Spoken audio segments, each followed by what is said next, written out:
Yeah, I've really got into smoking meats. Heaven is full of Nazis and dinosaurs. You don't know how it is to live under the earth, man.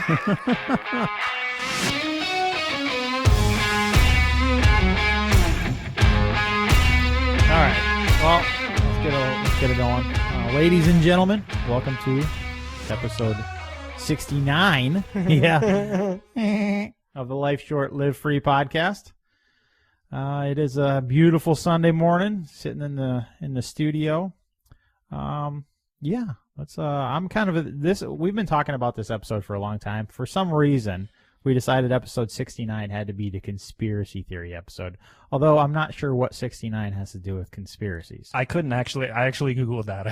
I Googled conspiracy theory 69. Didn't come up with anything. Came up with a really weird porn. No, I couldn't find anything. It was just like lists, top 100 conspiracies or whatever. Yeah, I just thought that, we had been talking about a conspiracy theory episode for long enough, and it was like, oh, episode 69's coming up. Might as well do it then. Yeah, I suppose it's good as time as any. So yeah, we got an interesting episode coming up, talking about all sorts of weird shit. Some we believe, most we don't. Johnson's got his tinfoil hat on. Yep. If you're watching the video, and if you're not, if you're just listening to the podcast, if you want to watch, you can go and watch all the videos of this on YouTube as well on our account over there. So go and check that out. And before I forget, we are also sponsored by, first of all, Ballistic Imagery. You can check him out at ballisticimagery.com, but he's also he does photography, videography, and wall art for those of us that love freedom. You can take your business to the next level by giving it the look it deserves. They can provide you with product photos for your website, images for an advertisement, content for your social media, or even film a commercial. Or if you're just looking for something to hang on your walls, like that in the background here, check out ballisticimagery.com and use coupon code Gears and Beers for 10% off your order. Ballistic Imagery, bulletproof quality. See for yourself on Facebook and ballisticimagery.com. Yeah, he does awesome work. I got several photos hanging in my shop of work that I did that I had him photograph. So check out some awesome photos on his website. We are also sponsored by Shyworks, Iowa's customer preferred Cerakote applicator. Check them out at shyworks.com as well as on their Facebook. They're on several other social medias as well. Gab, Parler, MeWe. You can go and check those out if you're on those. But basically what we do is we take your gun and talk to you about what idea you want on it, and we turn it into your dream gun, whatever you want on there. Anything from crazy camos to having it look like a chainsaw to putting your favorite beer on there. So also check out shyworks.com. We have mags, Glock backplates, mag bases, patches, shirts, all sorts of goodies on there. You can use coupon code LSLF10 for 10% off your order. So, all right, got that out of the way. How the hell did you guys America this week? Anything? I dispensed some ammunition. No, that's always nice. Mm-hmm. What for? Just you felt like Yep. needed a little chub, so you had to go shoot some. Yep. Fair enough. In very rapid semi-automatic fashion. Oh, excellent. The old rare, you don't have the rare breed. You got the wide open trigger or whatever. Yep. Have you heard anything else about that lawsuit between rare breed and wide open?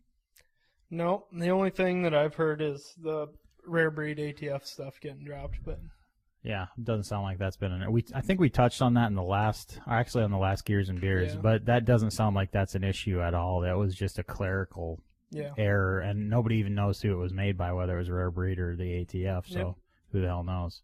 And his I'm guessing that it was on rare breed's part because he didn't mention anything about the ATF screwing up or anything in his but he was videos. also very, what's the word? Like at the end of it, he was almost like excited about it, almost like it was a positive development, which was kind of odd, I thought. He said something about we're looking at, we're not looking at this as a negative. We're looking at, as an opportunity. And God, it's really hard to take you serious right now.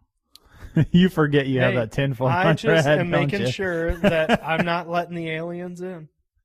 I think you got some weaknesses, you know. Well, in you there know, a little bit. as long as I've got major coverage. The antenna really is the important part. Diffuses everything. Box, how about you, Mr. America? How'd you America this week? I got nothing. Didn't do much. Participated in capitalism. Did you dry fire this week?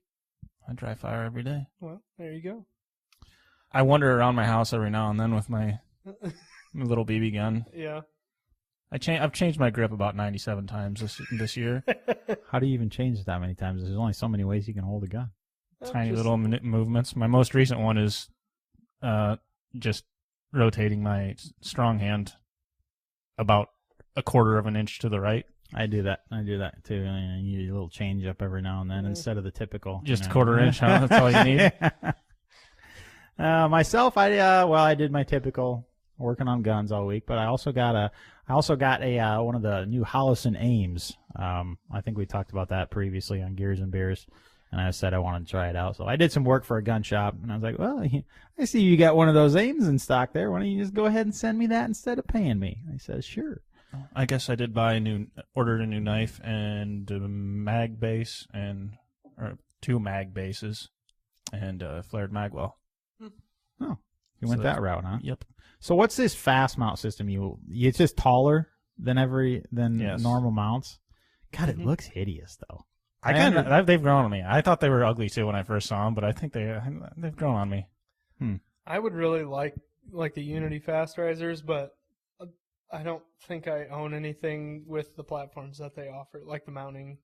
Are they high platforms end, that they offer? like aim point type shit, or what? It's all like Aimpoint T1 or like RMR and. What are you gonna put on it?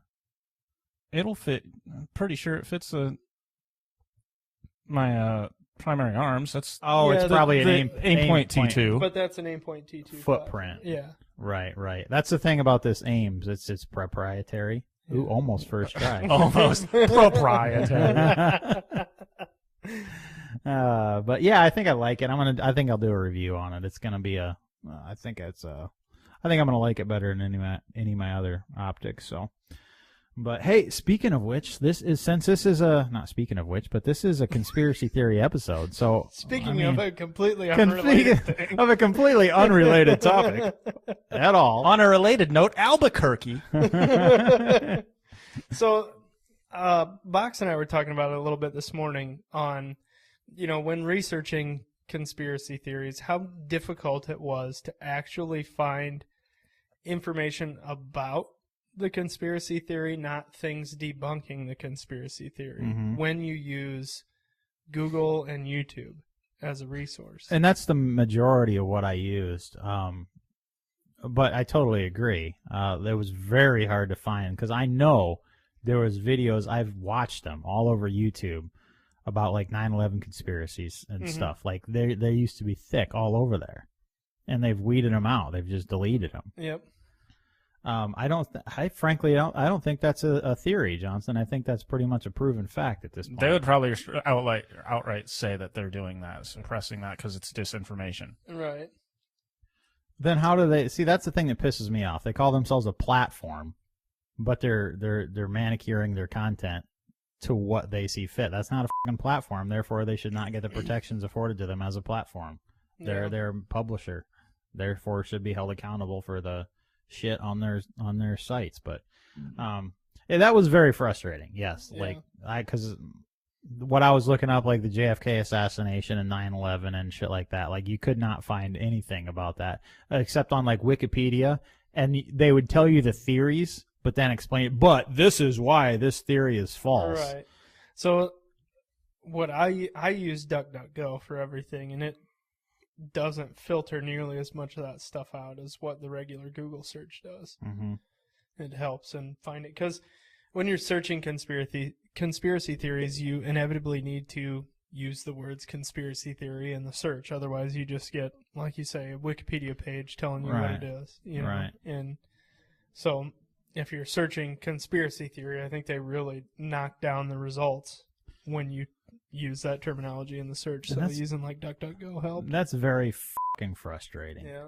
Because even I noticed they even do that like during the election, or more so the previous election, in 16. Like even that was a really big thing back then. Like you'd search for negative articles on Hillary Clinton, and it's like all this. I mean, she's like, anybody that knows anything about Hillary knows there's a lot of shady shit going on there. Like, and you go and you can't even find anything other than, oh, she's just a wonderful, fantastic person. It's like, really? You fucking kidding me? Yeah. And that's the thing that's so frustrating is that's 90% of people don't realize that. Like, they don't understand what's going on because people are dumb as a box of rocks. So they Google, well, I couldn't find anything negative about him. They must be a fantastic person. Right. Ugh. I don't know. It's very, very frustrating. But DuckDuckGo is a lot better. I haven't used that. I should start. Yeah, they filter a lot less than just standard Google is. It's just like a Google plugin, basically. They have their own browser too. Yeah. I downloaded their browser onto my phone yesterday too because it's more private than Chrome and stuff. And it tells it, like, when you're searching on their, it gives you a grade of what the security of the website that you're using is. Like a few times when I was searching yesterday, they're like, oh, Twitter and Facebook and Google and YouTube were all trying to track you on this, but we didn't let them. And like it was, I don't know if that's true. Who knows? I don't know anything about DuckDuckGo, but that's what they claim. Yeah, that's what I use for everything. Do they got a widget? Desktops on my. They do have a widget. Phone. Yes. Yeah. Like the Google search bar. Widget. Oh, that's a funny word. You're talking about the Google search bar. Yeah. Yeah. Yeah. That you can't talk to it though, like you can on the Google one. No, that's not such a bad thing. Mm-mm. Which is, I find it handy occasionally, and I use Google like every now and then. Like when I'm walking out of the house or something, I'm like, "Hey, text Kendra that I'm on the way." You know, simple shit like that. Or the nice thing about the Google is when you ask it a question, it usually responds to you in an answer form, rather than just a bunch of search Here's results. what we found on the internet. Right, and it'll tell you. Generally, it'll tell you kind of the answer. But let's dive head first into some of these conspiracy theories. We kind of just took, interesting ones, or I kind of took like several of the most prominent conspiracy theories I think out there. You guys took a little bit different approach. And like I said, some of these we kind of believe in, or at least I do. Others are just completely freaking ridiculous. Well, should we start with something light? Yeah, a little light reading. One thing I'm sure some of you have come across this before, and most of you have probably heard of the Mandela effect, and this is kind of that. But a lot of us growing up, did you read the Berenstain Bears growing up? Yep. Johnson? It seems everybody on the internet remembers Berenstain Bears being spelled, I think the first part of the spelling isn't really important, but Berenstein. But looking back now, everyone realizes that it's spelled Stain, and they're like, no, that ain't fucking right. I remember that it was Berenstein. Yeah. So the conspiracy is that there's a couple of possibilities that I came across. One of them was we have somehow switched over into a parallel universe that's nearly identical, where the spelling is just different, or there was a time traveler that went back and altered something just enough to change the spelling. Like you've heard of the butterfly effect, like one tiny thing gets changed and then it affects a lot of other things. Yeah.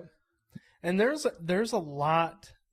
I can't, off the top of my head, I can't think of other Mandela effect things, but I know like a lot of it has to do with how you remember things from your childhood. Right? So like people around our age and how you remember certain things from your childhood. And like cereals, the names of cereals was kind of prominent, and it was like gosh dang, it was like Fruit Loops, and like just the way the boxes look, like you would, okay, was it this or this? And you're like dead set, yep, it was, this is what the box looked like. well, no, sorry, this is actually what the box looks like. And you're like, what the hell?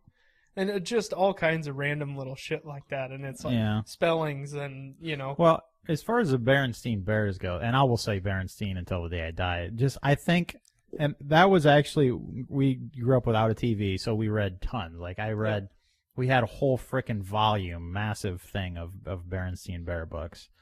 I read a ton of those. Yeah. But I think probably the reason that is the way that it is because it's just Berenstain.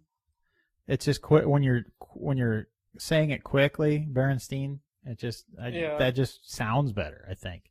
But I had heard of that one too. But you guys know why they call it the Mandela effect? No, because Mandela, what's his name? Nelson Mandela. Nelson Mandela. There's a lot of people that thought he died in prison.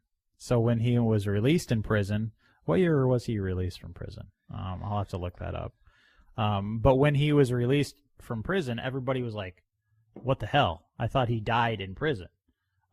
So that's kind of where that Mandela effect gets his name. Here's another one that I just looked up, and I remember seeing this one. And it's Star Wars, The Empire Strikes Back. Everybody knows the scene where Darth Vader tells Luke Skywalker that he's his father, right? Mm-hmm. Spoiler alert if you haven't, if somehow you don't know anything about Star Wars. But what's the line that he says? In what part? When he tells him that he's his father. Luke, I'm your father. Nope. What is it? The line is, no, I am your father. He never says Luke. He says, no, I am your father. Really? You killed my father. No, I am your father. Huh. I guess I didn't That's realize another. that. That's another I've one. heard that one before too. Yeah. So I've heard the Mandela effect. I think it's been described as. I think how they explain it is like a collective misremembering of something, which I think is a good way to. Yeah. Sum it up. Another typical one is the mirror, mirror on the wall. Yeah. Who's the fairest of them all? It's actually magic mirror on the wall. Who's the fairest of them all? Huh. I wonder how all those things get started. That it's weird that a collective misremembering, like, that's very strange. Another good one, Oscar Mayer. Remember the song Oscar Mayer? No. Nope. My baloney has a first name. It's No. Was it on OSCAR. TV when we were younger? I don't know. It was like a commercial. Yeah, it was that's on why the radio we- too, maybe. But I I don't know. There's For anybody curious, Nelson Mandela was released from prison in 1990. Everybody thought he died in prison. He did not. And actually, people like this is not part of the theory, but people thought that Nelson Mandela was such a great guy. He wasn't such a great fucking guy. He did some horrible, horrible things while he was ruling. But that's neither here nor there. But yeah, you got any other Mandela effects off the top of your cone thingy you got up there, Johnson? Really. Basically, there's just the other stuff about the Mandela effect is the internet. It just allows people to. The internet's effect on it is just it allows people like, hey, I thought this was Luke, I am your father, and everybody's like, oh yeah, that sounds right. But then they're like, tell them the real line, and it's like, no. It's just the internet has had an effect on bringing a lot more light to all these mass misrememberings. Yeah, you're probably right. Everything is at our fingertips now, so it's easier to verify things. Because it used to be when we were kids and we were arguing about something. No, this is the way it is. No, this is the way it is. And you want to. I'm gonna get onto Encarta and check it. Right? Encarta, I forgot that. Wasn't that like you had to? It was like an online encyclopedia. It wasn't online. You had to install it. You had CD-ROMs. It was like a and disc. shit. Yeah. Yeah. Yep. Oh, the good old days. I just had a entire bookshelf in our basement that had we had those too. the box set of encyclopedias. Yeah, those things were not cheap. I can't remember how much Mom and Dad paid for those, but what color were yours? Red. Were It they? was Britannica or Britannica. Or, yeah. We had the blue ones. I don't remember if those were Britannica or not, but the shitty thing about those is they were published in 90, 95 or whatever. So obviously they don't have anything after that. So anymore, they're not like, they're pretty much, they're still nice to have in your house, I guess, for, and that's one thing like me and the girlfriend are trying to get better at is getting books, like actual that give you hard good copy information, shit. yeah. Because, say you're in a situation, the internet's down, we're idiots, dude. Like, this is probably the stupidest generation. Like, we think we're so slick and so smart because we can just, hey, Google, what's this? And it'll tell us how to do everything, and the answers everything. We're dumb as a post without Google, Yep. It's unfortunate, but have you guys heard of these lizard people? Here, I think you need this for this part. These lizard people conspiracies? Because this is where things get really wild. Like, yeah, but have you guys heard of this before? Yeah. This is not the first time hearing of it, I assume. So there's theories out there that mankind is there's lizard people hiding among us, and like a lot of them are supposedly like our rulers and things. Are these lizard people technically like aliens? Are they from another planet? Yeah, they're from the constellation like Draco or some shit like that. Okay. They came here, and some humans are actually lizard people. They just took the form of humankind, and other people are just controlled by them. And there's a massive majority of people that believe this. Like, there was a survey done. A majority of people? I don't know. Not a majority of people. Not a majority. A massive amount of people. There was like it was 4% of people actively believe that there are lizard people among us, and another like 7% aren't sure. A massive majority, 4%. Well, that's not what I misspoke. You guys know I misspoke. Speak all the time, but still, that's a good amount of fucking people. That's millions and millions of people that literally believe there are lizard people among us. And part of this theory, I don't know how the hell it got started. It was what percentage of that 4% of people live in trailer parks? Probably a lot of them, and/or psych units. It says lizard people are cold-blooded humanoid reptilians who have the power to shapeshift in the human form. They're cold-blooded too. That's what it says. My. And couldn't we identify them with thermal optics then? They also have very low blood pressure. According to David Icke, a New Age philosopher and one of the prominent theorists in the lizard people game, these creatures have had their claws in humankind since ancient times, and world leaders like Queen Elizabeth, George Bush, the Clintons, and Bob Hope, they're all lizard people. I just want you to know that if it's 4% of the entire Earth's population, that's 280 million people. Well, I think this was just Americans, but I had assumed that it would be similar among other Western countries, at least, that are similar, that have similar access to stuff.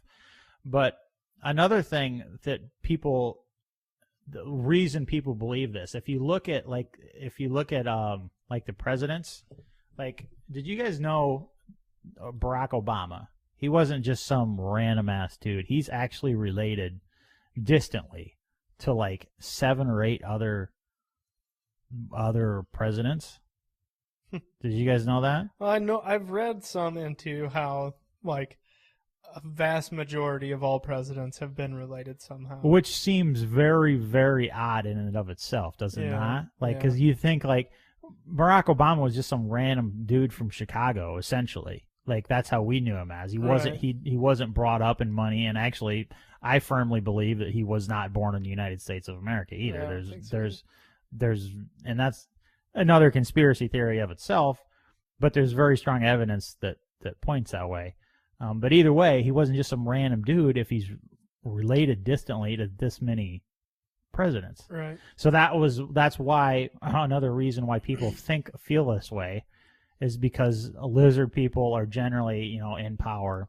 They believe, some people believe the royal family of England are lizard people. Stuff like this. And so, I mean, obviously it's a stupid belief, but I can see it does seem odd that so many presidents are related and shit like that, stuff like that. Does it? Yeah, I guess. And there's also, is there any evidence of any of this reptilian overlord stuff? Yes, to a certain extent. Well, not like true evidence, like hard. Not like hard concrete Like evidence. Bigfoot evidence? No, like there are. Like I was watching just a little bit ago. I was watching a YouTube video, about there's a lot of news articles. No, thank you. There's a lot of news articles that are not articles. Excuse me, news segments where the anchors, it looks like their faces start shifting and stuff, and it looks like they have scales and everything. And it's very strange because it's just their face that's happening to. It's not like the background or their shirt or anything. It's just... People are good at Photoshop. Well, possibly. Otherwise, there was interference in the station, and that's what caused it. But that's a lot of these are just like cell phone videos of TVs. Like they're not like, actual recordings of it or whatnot. So that's why. And Box mentioned too, Justin Bieber. There's a video of him, and I did not watch that when I saw it in my research, but of him blinking instead of up and down like humans do. The eyelids they were going sideways, like he was coming out of his shape shifting a little bit too much or whatnot. Yeah, there's been a lot of videos of Mark Zuckerberg, and there's He's a freak. And there was a lot of people who believe that Mark Zuckerberg is a lizard person. I believe it too. To be honest with you, have you seen that fucker? Yeah, he is not normal. He is a weird looking dude. Mm-hmm. Mm-hmm. Do you ever see him anywhere cold?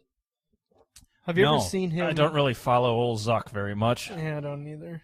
I'm just trying to think if you've ever seen a video of like him in a parka out in the snow.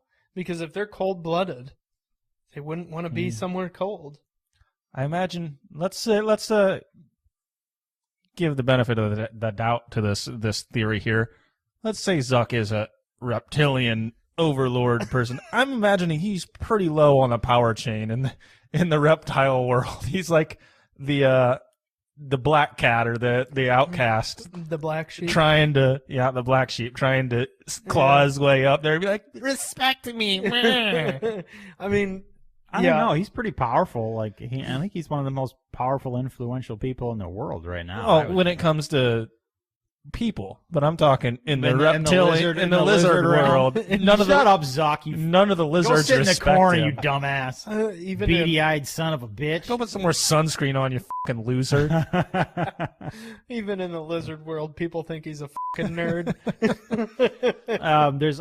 There's a few traits of lizard people that you can look out for that might tell you that they're a lizard person. God. Forked tongue. Green eyes, good eyesight or hearing, having red hair, a sense of not belonging to the human race, unexplained scars in the body, love of space, and low blood pressure. Also, one thing, physical features like having a smile where the bottom teeth show, eyes that change size, gee, no shit, or eyes with abnormally sized pupils as potential lizard person traits. Wow. Interesting. I wonder how they come up with these. Like, did they take a lizard person and study it? And Survey, these are the traits. Hey, lizard people, we need you to take a survey. A random survey of 1,000 lizard people. Oh, what do lizard people want? World domination. Yep. Where do lizard people come from? The constellation Draco. There are some theories that they come from other systems like Sirius and on Orion as well. Basically, they're aliens. No shit. Basically, they're aliens. So that's, I mean, obviously that's ridiculous. But if somebody told me that Zuckerberg was, I mean, I would partially probably believe it because he's a real freak. Very strange individual. Yeah. I don't know. God, the video, like, remember his hearing with, like, in front of Congress or whatever? Yeah. He's sitting on just a couple encyclopedias. He's just a fucking, the look on his face is almost scary. But, he didn't used to look like that. Like, back when he first invented Facebook, like, he didn't look like a total freak. He probably wasn't. What happened to him? Always a lizard person. He was probably a real person at first. Then that guy got murdered, and a lizard person took his place. You're probably right. There you go. Yeah, that's a new conspiracy right there. But am I wrong? He looked like a normal, half-assed normal person. Yeah. Like, and now he's like, maybe he's like pulling a Michael Jackson, and you don't like how he's looking, so he's. Well, I can't blame him for that. He's really failing hard. Just the palest, awkward, just the weirdest looking son of a bitch you ever seen. Like, whenever I feel bad about myself, he does have big, I look at old Zuck. He does have big, buggy fucking eyes, but he's like one of the palest people you ever see. And he's just so socially awkward, too. Why do you suppose that is? Like, you think he's just so rich that he's like, just like devoid of human contact anymore? I don't know. Because I know he said he likes doing his meetings virtual now and all this shit. Well, and like, what was the other one that I saw? There was a picture or like a video of him that I saw that made me laugh. That was something about him being a lizard person. It's like, what do humans put on their shelves? Barbecue sauce. He was like in his office, and it was like a bookshelf behind him with stuff on it, and there was just a bottle of barbecue sauce sitting up on the shelf in the middle of like his office. It was like. What do humans put on their Did you see that video about him? He's barbecue sauce. Yep, looks and good. I think he's trying to. I forgot I was wearing this. I think he's trying to appear more likable and shit. So that's why he does those videos like that, like the riding that electric weight surfboard and the spear throwing, smoking meats. Yeah, I've really got into smoking meats. Like, who says that? Like, smoking meats. Like, and he said smoking meats like 14 times in like 4 sentences. It's like what the hell's wrong with you, dude? You're not coming across as normal. Like, go down to your neighborhood buddy that is also into smoking meats, and he's going to tell you to get the hell out of here, you freak. Probably going to stab you with his fucking meat fork. Jesus. Yeah. So... I partially believe it. Zuckerberg is probably a lizard person. Yeah, valid point. I mean, I think he could very well be a lizard person. Box? All right, good talk. If someone was a lizard person, it would be Zuck. Yeah, I'll say that. Definitely. I would agree. This is almost as ridiculous as your guys' theory that you did a bunch of research into. What exactly? I don't know. Is that There one? may be more evidence to this than there is lizard people. I'll be the judge of that. Of course, I think that this is a Box. You just gotta wear throw that on the table. Box ain't gonna wear that. You gotta wear it, Box. You gotta wear it. It's so stupid. You're stupid. I think that That's not the argument here.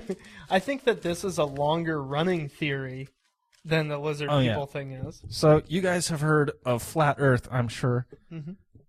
Another theory that's been around. That's not a theory. That's true. Another theory that's been around is hollow Earth theory. This theory started long ago, actually, with the astronomer Edmund Halley. You might recognize that name. Halley's Comet. Yep. It's that dude. So in 1692, like, he was curious about true north and the magnetic north and the difference between them and stuff. So he spent years and years studying this, and he traveled the world a bunch, taking different measurements on this. And if you don't know, like, true north is the axis on which the Earth spins, and it's always in the same spot. But the magnetic north, it kind of sways back and forth every now and then. The magnetic field alters back and forth a little bit, and it's not always in the same spot. It's not exactly true north. So he was studying that, and he came to the conclusion that, well, magnetic north is unpredictable, so there's got to be a reason why. And he came up with the hypothesis that there's got to be something in the Earth moving, altering that, which he's not wrong there. But his thought was that there was 3 different layers, three floors, concentric spheres inside the Earth, spinning independently on the same axis, but they all had slightly different magnetic fields. Yeah, that's what did it. And that's kind of where this whole hollow Earth thing started. But then we come up there. I mean, there's been all other events throughout the years between then and this next thing. But then in 1947, there was an Admiral Richard Byrd conducting a exhibition or a mission rather. He was in the Navy. He received the Medal of Honor for this too, I think, actually. There was an exhibition down in Antarctica to get this. Exhibition or expedition? Yeah, that. The second one. Exhibition is like... I thought that didn't sound right. No, it was an exhibition. An exhibition match. just to practice. But there was this expedition We're brothers. down to Antarctica to get this to establish the research base Little America 4 called Operation High Jump. And on this mission, he went out flying. And they had like really highly like they had really fancy aircraft, right? That they were I never did find the aircraft that they were using. So from what I read, that they were using like really high-end technology for the time as far as like sonar and radar readings and stuff off the aircraft that they were using. But yeah, so also from those flights where they were doing their explorations down there, he supposedly kept a secret diary in his flight log, like aside from his official flight log. And I have his flight log here. I don't know how much of it I should actually read. And I have my own thoughts on this log itself. I'll read. Reading it makes him sound like a wackadoodle. A little bit, yeah. Why? What's the cliff notes? I can't give you the cliff notes. Yeah. I can't think on the run there. It's Are you hard shitting me? It's hard to I'm already summarize stuttering that my way entire through thing. this, and I spent all day studying. But okay, we'll start at 9:15, 09:15 hours. In the distance is what appears to be mountains. 9:49, 29 minutes elapsed flight time from the first sighting the mountains. It is no illusion. There are mountains and consisting of a small range that I have never seen before. 9:55, altitude change to 2950 feet, encountering strong turbulence again. 1,000 hours. We are crossing over the small mountain range and still proceeding northward as best as can be ascertained. Between the mountain range is what appears to be a valley with a small river or stream running through the center portion. There should be no green valley below. Something is definitely wrong and abnormal here. We should be over ice and snow. He's flying over Antarctica? Yes. Or this was, I think, about 100... the South Pole? Yes. Yeah. From what You asking where Antarctica is? No, I was making sure that it wasn't the Arctic, Antarctica and Arctic. I was just making sure that I wasn't. Yes. Yeah. From other things I saw, this supposedly is like 150 miles west of the South Pole, directly west of the South Pole. 10:30, encountering more rolling green hills now. The external temperature indicates 74 degrees Fahrenheit, continuing on our heading. Countryside below is more level at 11:30. If I may use that word. Ahead we spot what seems to be a city. This is impossible. Aircraft seems light and oddly buoyant. The controls refuse to respond. My God. Off our port and starboard wings are a strange type of aircraft. They are closing rapidly alongside. They are disc-shaped and have a radiant quality to them. They are close enough now to see the markings on them. It is a type of swastika.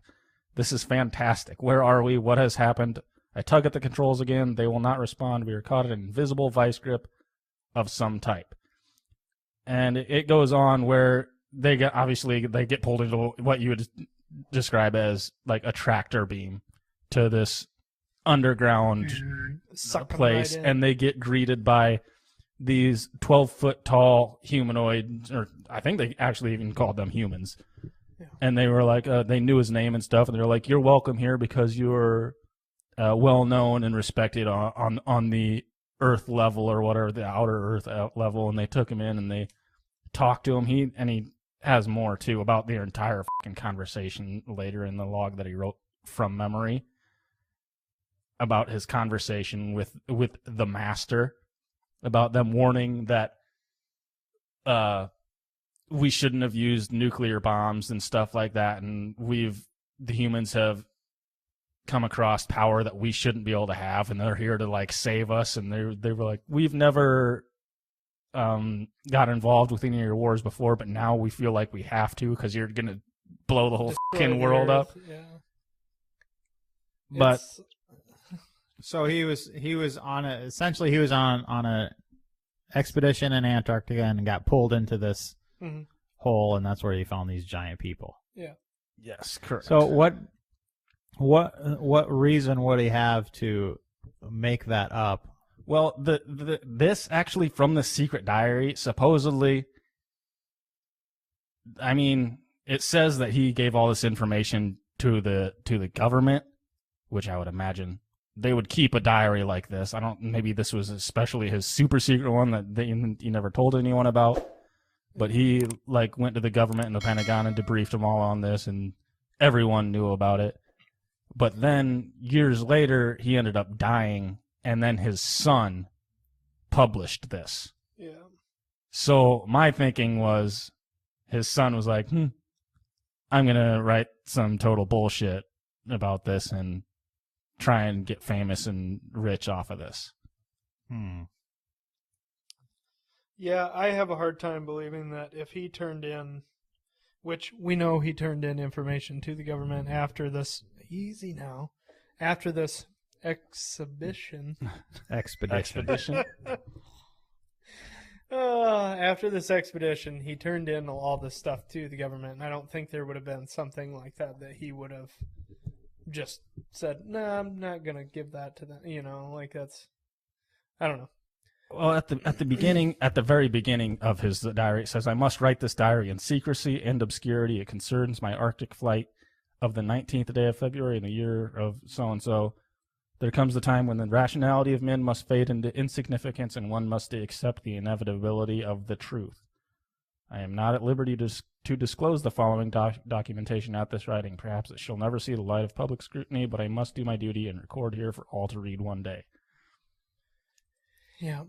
There's, and it's funny that it says there was a swastika on the circular craft that was flying beside them, because the Germans, the Nazis, had a very, they had a large interest in what the inner Earth known as Agartha, or what was their other name for it? There was several different names, Agarthia or Agarla or a bunch of random shit. But they were very interested in this inner Earth. They were, of course, the Germans were very interested in a lot of the occult believings and strange, supernatural powers and all kinds of weird shit during World War II. They were big into that. Heinrich Himmler was very, very interested in the occult and obtaining the Holy Grail and the spear that they used to actually stab the side of Jesus with and all this stuff. And he believed that he would obtain these supernatural powers if he was in possession of them and all kinds of stuff. And they spent tons of resources actually on archaeological digs and searching for this stuff during World War II, that they could have been using those resources to fight the war, but they were actually taking a lot of manpower and stuff to do this archaeological stuff because it was very important to them. There's more reports about Antarctica and the entrance to the inner Earth being under the ice and stuff in Antarctica, and there was U-boat, there was maps and stuff that had been discovered, and they were mapping it with U-boats, and there was actually a letter sent. I don't remember how that all went down, but there was one guy who sent a letter back and said that it was very difficult to maneuver the U-boat through these channels, because you had to do a bunch of turns and curves and stuff to get through these channels. And he said that he didn't want to return because he was, they had reached this inner world and he wouldn't be returning. And so the Germans had apparently found this entrance to the inner Earth, into Agartha, and they were, they were moving people there. And that's actually another theory, is that that's where Hitler escaped to. Yeah. Is that he escaped to Argentina, and then he made his way made his way to Antarctica and moved to the inner Earth. That was one of the things I found interesting, was this. People have always, or a lot of them, the believers or whatever describe this place as a land of superior beings. Mm-hmm. And guess how the Nazis describe themselves? Yeah. The superior race. So we go underground and this wonderful utopia, but it's full of Nazis. So, and there was a lot that kind of reflected that too. And in a lot of the research that I did about all these weird beliefs that the Nazis had during World War II, is one of the major things that kept coming up was, well, the Germans just portrayed all of this supernatural and all of this stuff and kept all these people searching for all of it because it gave them something to believe that they were truly the superior race. Because like, oh, we're the superior race. We're meant to have this, we're going to have this special technology and all these supernatural powers because we are of the Aryan race, and this is the true race of the earth and all this stuff. So they were like, they wanted to go search for this stuff because they truly believed that they were the superior race, and this was their destiny to have, Mm-hmm. to uncover all of this stuff. And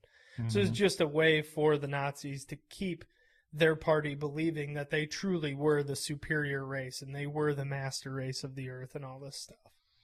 It was just kind of like a mind game for them to keep people believing in Nazism and how they were the superior race. There is a short little bit here that I found that actually describes what the hollow earth or the inside world is supposed to be like.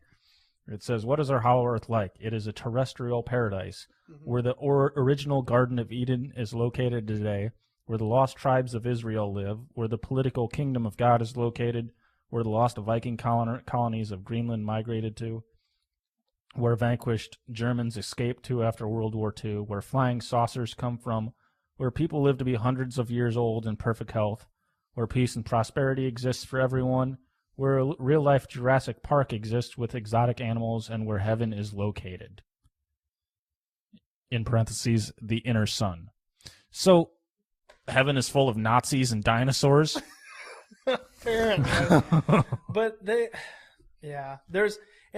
know you say that this goes back to Haley, but I have heard a lot from prior to that. Like, there could be. That was just the earliest that I found. Like a lot of Buddhist monks believe in this inner earth, this hollow earth, and they're like Tibet. There's a lot of things that say there are entrances to the inner earth in Tibet and like in the Himalayas and stuff. And there are certain like Sherpas for people who are climbing Mount Everest, that there's entrances in the Himalayas and near Mount Everest. And like if you go, there's reasons that some of these Sherpas will not let you go certain ways and like look over certain cliffs and stuff, is because there are entrances. And there's like a lot in the like Buddhist culture and like in Tibet and all that stuff about the inner earth and giants. And that was one thing that is very common through anything you look at for this inner earth thing, is that there are giants in the inner earth. That's like I think that's kind of like a very common theme about because there's like the Germans, the Tibetans, there's all kinds of different hollow earth theories, and there's some that say it's full of water. There's some that say there's an inner sun in the earth, which that I don't understand. Like, is there a completely technically what happens to gravity on the inner earth? Right, but technically, couldn't there be, if how we describe our earth as being a molten hot lava rock inside, like it's all just molten everything inside the earth, technically couldn't people believe that's a sun? I don't know what you mean. Like if it's just a big ball of lava in there. Yeah. I mean, from the way I saw it, from some illustrations that I saw, was like the entire inside of the earth was hollow, yeah. So if it were like that and the sun was in the center of it, so it'd be like they're inverted earth, really. So they'd be on the other side standing, like their feet would be to our feet. Yep. They're on the other side of the earth's crust. So wouldn't it always be daytime down there? Right. There would be no night. Right. Yeah, I don't know. There's a lot of interesting reading to be done on the Hollow Earth thing. There's a lot of different avenues you could take to look for it too, and I enjoyed reading about it. It was pretty cool. So what's your aside from the conspiracy theories, what's your thoughts on it? Do you think there's some sort of underground in any form? No. I'm not saying like it's hollow, but do you think there's I believe there are very large caverns in certain places under the earth. I don't believe that it's all interconnected. The whole world is connected to this underground tunnel system. No. Right. I watched a YouTube video about nuclear. I think it was like a nuclear drill that somebody thought the government might have. Mm-hmm. And you can drill, but it essentially melts everything, so you don't have copious amounts of material when you're drilling that you have to get out of the way. It essentially just melts everything and drills right through it. Stuff's still got to go places, though. Yeah, to a certain extent. And there was some, but it wasn't like massive, copious amounts of debris and stuff. I suppose once you get down to bedrock, could you just melt that shit out to the walls of... So essentially what it was when they hole? drilled through there, like it formed an outer shell, like a melted glass, outer shell. And that was one way that I think the government, there's a lot of underground facilities that we're completely clueless about. Oh yeah. You mean like under the Denver airport? Right. There's a lot of conspiracy. That's theories. another good conspiracy theory. It is. Look up, if you're interested in conspiracy theories, look up the Denver airport. There's all sorts of crazy. I was just in that airport a couple of months ago, and like even the artwork and the stuff is like super Illuminati type, weird ass. It's all New World Order. And there's one, I don't remember what the placard says. What does the placard say? I don't recall. It was called like New World Air something, and it's like this plaque that's on the wall, like a cornerstone type thing. It's very, what did they describe it as? Masonic. Mm-hmm. All the artwork and like shit is like very Masonic and Illuminati, right. And and one thing you mentioned was the reason why the Nazis were doing this was to give everybody a thing to believe, like But I wonder too, like how much shit that we actually believe as like just Americans that is just total and absolute bunk, just for us to just keep us occupied. Sleight of hand. We're doing this while we're telling you this. Type of shit. It'll be interesting to, and granted, we'll never know that shit. But, right.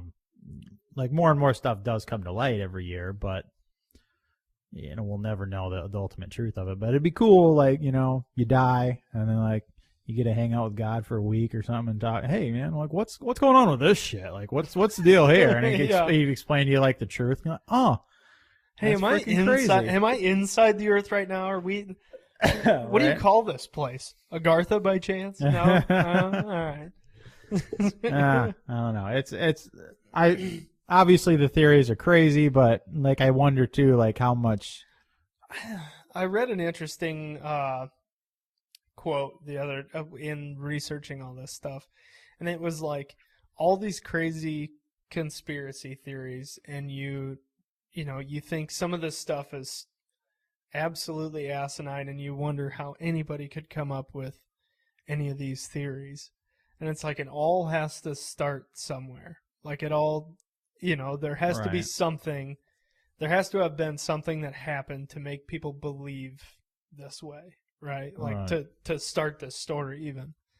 And it's funny, I won't mention it now, but I just watched a video. I looked into the JFK assassinations a little bit. And there's one aspect of it, and like I said, I won't mention it right now, but there's one aspect of it. Except I will right now. No. I'm not mentioning it, but I'm going to keep talking about it. Because I want to talk about JFK in a little bit.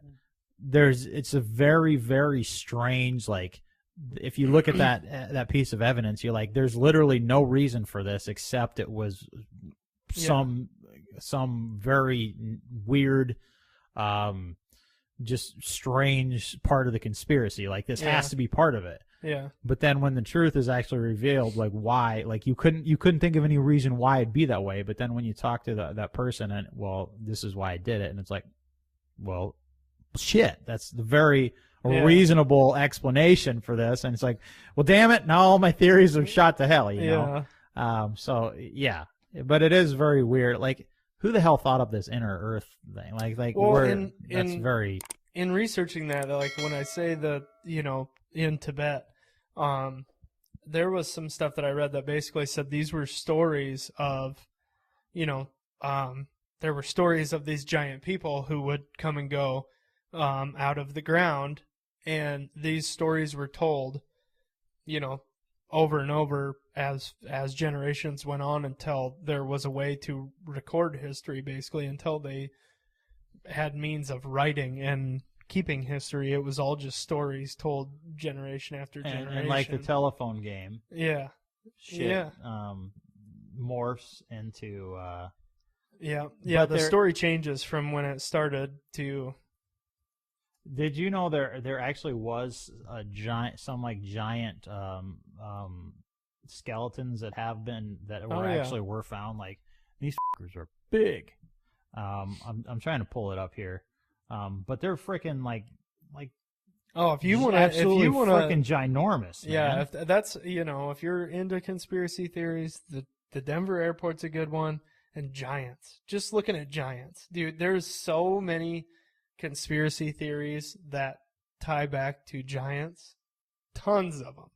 Right. Tons and tons of conspiracy theories tie back to there being giants on this planet. Yeah, and there's, like, if you just Google giant skeleton found, there's tons of pictures here. Like, this if that's a true photo, like, these fuckers are huge. Like, I mean, not like 12 foot tall. We're talking like big, even bigger than that.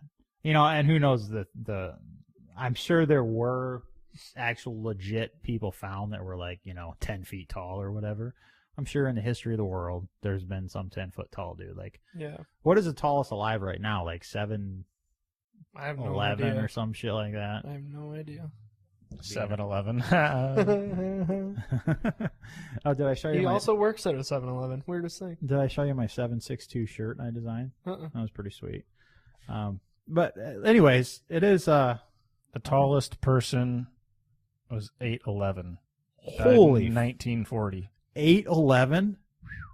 Known as Alton Giant in the Giant of Illinois. I thought you were going to say Alton John. I was like, that's awesome. So he wouldn't even fit inside our house. Like 8'11", like... He'd be comfortable in here. Well, yeah, but still, he could probably touch the damn ceiling. If he jumped a little bit. That's just insane. Insane. Yeah, it's crazy. Well, let's keep on moving on a little bit, though. Johnson, there's this Project Northwoods. You want to talk about? So what's the deal with that? You know, we get into the whole the Hollow Earth thing, and you know, the Germans, and I think a lot of conspiracy theories that people think of now tend to deal with the government, big government, right? And people think that you know, they people talk about false flags and you know, the shadow government, and there's all kinds of conspiracy theories about the government. Like the CIA invented the term conspiracy theory in 1950s. Yeah. So there's why would they do that? Right. So there's the CIA has a lot of shadiness attached to it. Always has, always will. But in 1962, there was a thing called Project Northwoods. I'm sure you guys have all heard of like MK Ultra, and you know, but Project Northwoods is something that it started in 1962, and it was actually didn't come about with the CIA. The Joint Chiefs of Staff in the Kennedy administration wrote up this plan that the CIA So in 62, this is about the time that Fidel Castro took over control of Cuba and it became communist, right? And as the United States, we don't like communism, so we were not okay with Fidel Castro taking over Cuba and it becoming a communist nation. And the Joint Chiefs of Staff basically wrote up this plan that the CIA would carry out some false flag events, terroristic activities disguised as the Cubans and communists from Cuba doing this, like throughout Miami and Florida and even Washington, D.C., that would basically give us a reason to invade and Cuba and remove Fidel Castro from power. Mm-hmm. This plan written by the Chiefs of Staff went to the Department of Justice and they approved it. And President Kennedy was the one who, pun intended, shot this down. That's horrible, dude. So, but yeah, it's like, this was kind of, to me, and it's not really necessarily a theory because they have declassified documents of their plans, and this is, right, the original plan that was written down and submitted to the Department of Justice. And yeah, it was basically the CIA was going to carry out terrorist attacks on American citizens and on American soil to say that it was Cuba and we need to invade them, to get the people to get the populace of the United States to approve of us going to Cuba and removing Fidel Castro. Massacre. Yeah. So, I mean, that's a very real thing that our government has attempted before. And that's not, like Johnson mentioned, that's not a theory. That's not a theory. That's a real factual evidence. Yes, that is a real thing that happened. Yeah. So, which could lead into theoretically, why JFK was shot. Yeah. So, guys, do more research on Project Northwoods. If you hate your government, you're going to hate it more after you research that. So. And that's one thing. Like, and frankly, I think a lot of this stuff is coming to light a lot more in the last 5 years. People are becoming more aware that, maybe the government isn't this magical unicorn that really cares about me, and maybe they do some horrible shit. The thing that really frustrates me is people know about, like, MK Ultra, Project Northwoods, all these other things, and it's like, it's not even just a theory. Those happened in the 60s. Yeah. They would never do that now. Right. It's like, they know that these things factually happened. It's not just a theory. This isn't just some dude in his basement coming up with random bullshit that the government did. These are real things that truly happened, and people are like, yeah, but that wouldn't happen now. It's like, how fucking ignorant are you? Have you seen? I was watching when I was doing research. I came across a video about this French town, like Pont Saint Esprit or whatever, where a bunch of people got poisoned with some. Is that some the most bread. French thing you could come up with? That's the name of the town. It's spelled Pont Saint Esprit, but I tried Frenching it up a little bit. That's how it's in French. It sounds like that. Yeah. No, I forgot what I was talking about. No, when I was researching that, I was watching a video about that incident, and they're like, we need you to understand what the CIA and the government does, so this is believable. And they went through all these fucking experiments that they ran on American soldiers and all that stuff, like with radiation and drugs and all this type of shit. MK Ultra. And it is fucking nuts. MK Ultra. Yeah. That's what all that is. Not all of it. That was MK Ultra was part of it, definitely. Yeah. But when they invented LSD, they thought, oh, we'll give it to American soldiers and see if they can still fight. Yeah. And why would you want soldiers on acid? Like, how is that possibly a good thing? They didn't understand really what it did. They didn't know the effects of it yet. That was the thing. Yeah. I think they did. Well, you're fighting like fucking magical demons in your brain now as you're fighting other soldiers too. Yeah, and like, the CIA actually carried out like MK Ultra and stuff a lot in Canada. There was a lot done in Canada to avoid the prosecution part of the weird testing and the legality of it in the United States. Mhm. So they actually carried out a lot of MK Ultra in Canada. There's also been instances of the government, like, and I can't remember any of the specifics on this one, but they put up stations all over town, like on top of buildings, and shot out specific chemicals and stuff to see how it would affect the population. And it's like, what the bad shit, like cancer-causing stuff. Yeah. And then, oh well, we got to study how this is. That's because the government doesn't. They don't value human life. They value power, and that is one of the things in that video that came across. One of them that showed a bunch of events that they did on people, unknowing people throughout, like American citizens too. And one of them was that I can remember, anyways. I'm sure there was a bunch of other more fucked up ones, but they took a plane and they spread down by Tampa, Florida. You mean like chemtrails? No, they dropped whooping cough around Tampa and killed like 7-8 people, and hundreds were killed. Yeah. And what was the point of it? I don't know. This was just glossed over as something that has been documented and is fact that actually happened. They were trying to prove how terrible the CIA is, but that happened. They're like, no, we'll just get all these fucking people sick. That's like for the better. Yeah, for the greater good. For the greater good. So you remember when I went to Dugway Proving Grounds on accident? By motorcycle. We stopped because we thought there was a gas station. They told us to turn the around and get out of here. Yeah.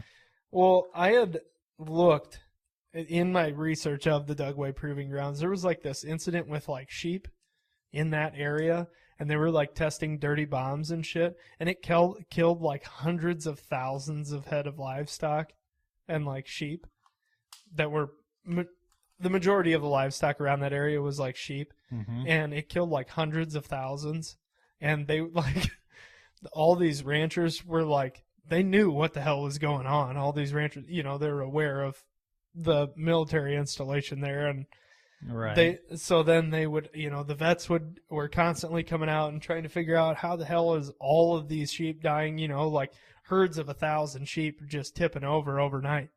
And they found out, it was all this chemical, and I think it was actually, I don't remember if it was anthrax or not, but because that's where anthrax originated and was heavily developed to be weaponized, was at Dugway Proving Grounds. And all these ranchers were like contacting the government about it and all this stuff, and they're like, oh yeah, we're sorry. It was like, no, we're not fessing up to it, nothing. They're like, we're sorry that your animals died. Mm-hmm. Well, and see, that's what's so frustrating. Like even lately, like in the Afghanistan debacle, remember they said that we killed the bomber responsible for it, and then it came out that it was just an entire family. It was just like 12 people with 7 kids, and they just killed his entire family, and they did an internal investigation and found out that they did nothing wrong. Nobody was punished for it. No, nothing. Life goes on. Yep. And it's like, and now people have forgotten about it. So nothing. Definitely nothing. And then we wonder why terrorists hate us. Yeah. It's like I get it now. You're like, I get it. I still love my country, but I hate my government because they don't care about the value of human life. They care about power and money. And frankly, I feel like we're nothing more to them than money producing cattle. Yeah. They get their taxes. You really need to find a new metaphor. You've been using cattle an awful lot. It's true, man. It's true. There was a theory that I came across that United States citizens are stocks traded amongst nations with our birth certificates are actually a stock certificate. Huh?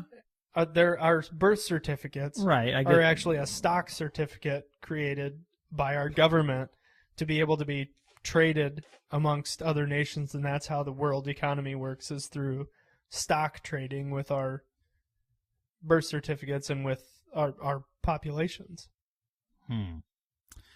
Interesting. I think without any further information, that doesn't make any fucking sense. Yeah, I'm totally confused. But that was like, something that. What are they going to gain from having a copy of my birth certificate? Show up at your door. Hey, we own you now. You see this? You're my property. Yeah. You need to be vaccinated now. Thank you. But speaking of like false flags and stuff, like we were talking about, obviously, I think everybody has heard this theory, the 9/11 theory, that it was an inside job. And I'm not so much focused on like who perpetrated it.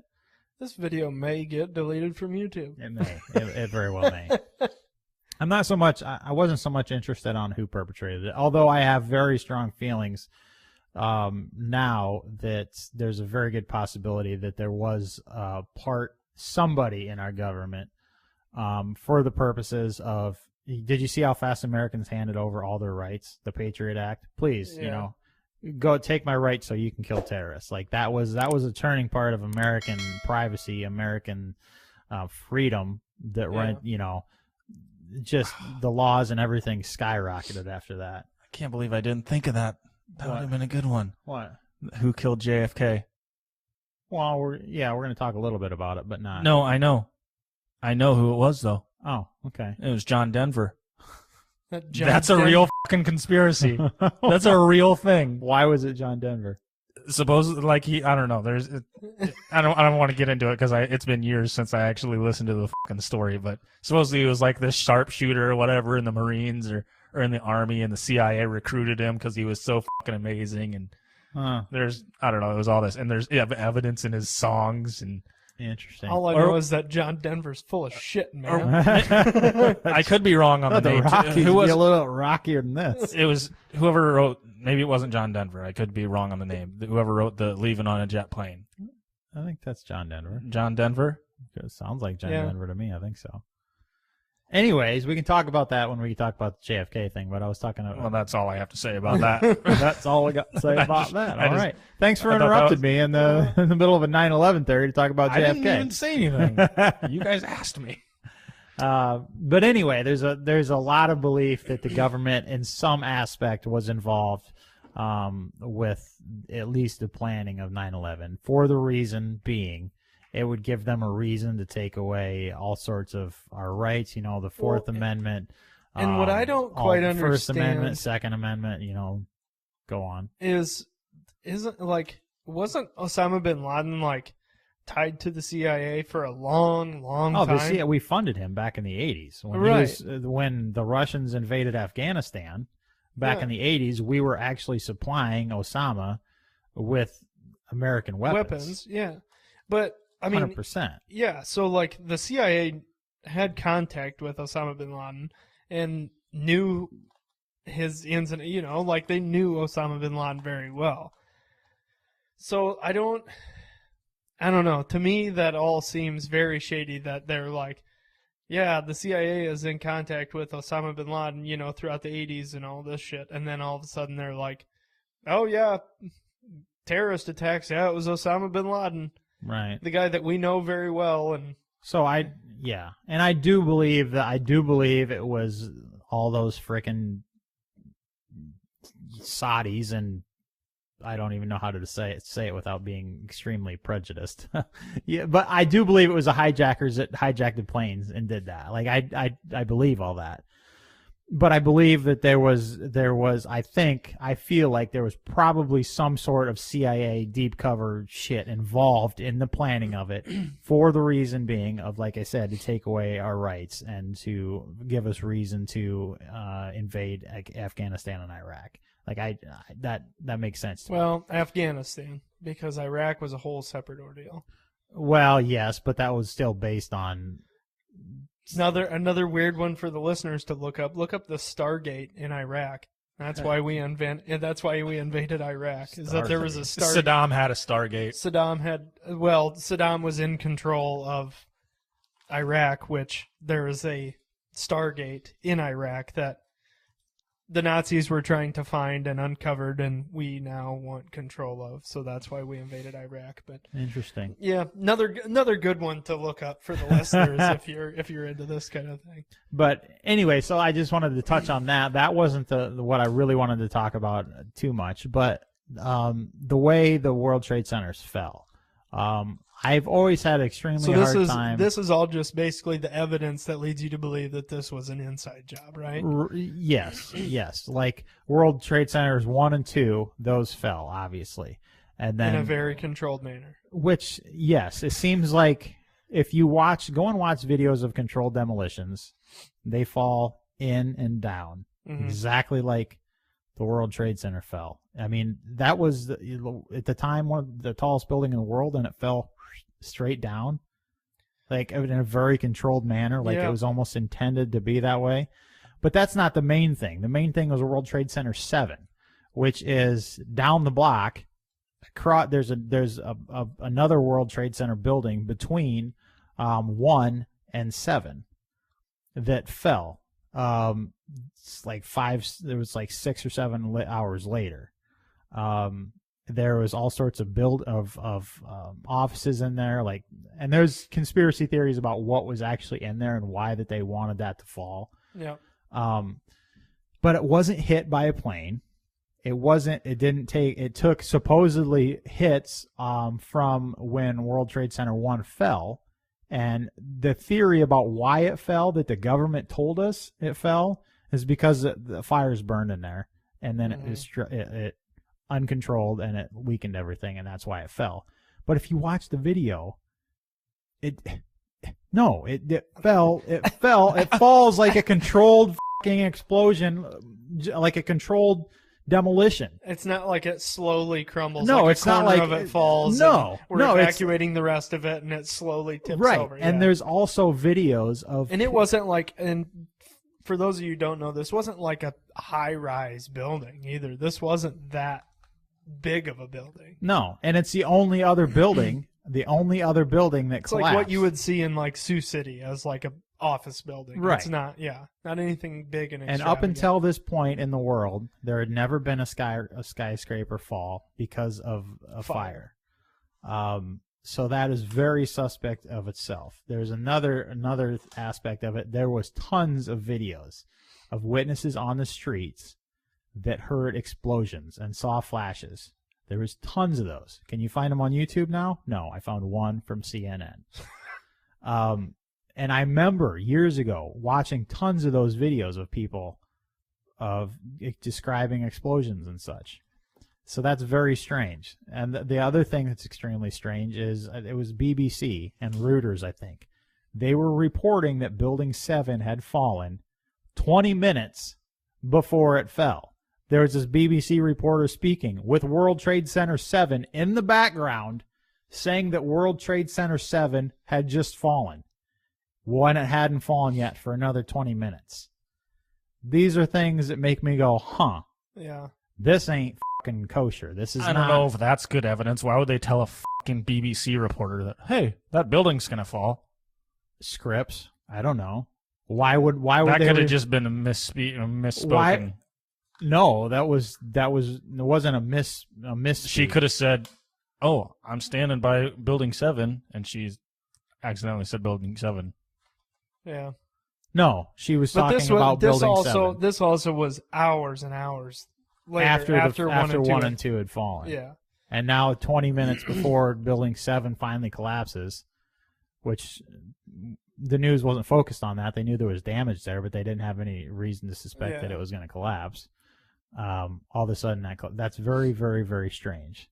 And there's also things that say that there was dust. People collected samples from around the World Trade Center and stuff. That there was, what's the term? It's not thermite, but it was something. It was something. There was something explosives. It was like nanothermite or something like that. Yep, nanothermite. So there was trace elements. There was traces of nanothermite, which is an extremely even more. If you know what thermite is, it burns at extremely high temperatures. Nanothermite is even. I didn't really look into it, but it's like thermite plus. Yeah.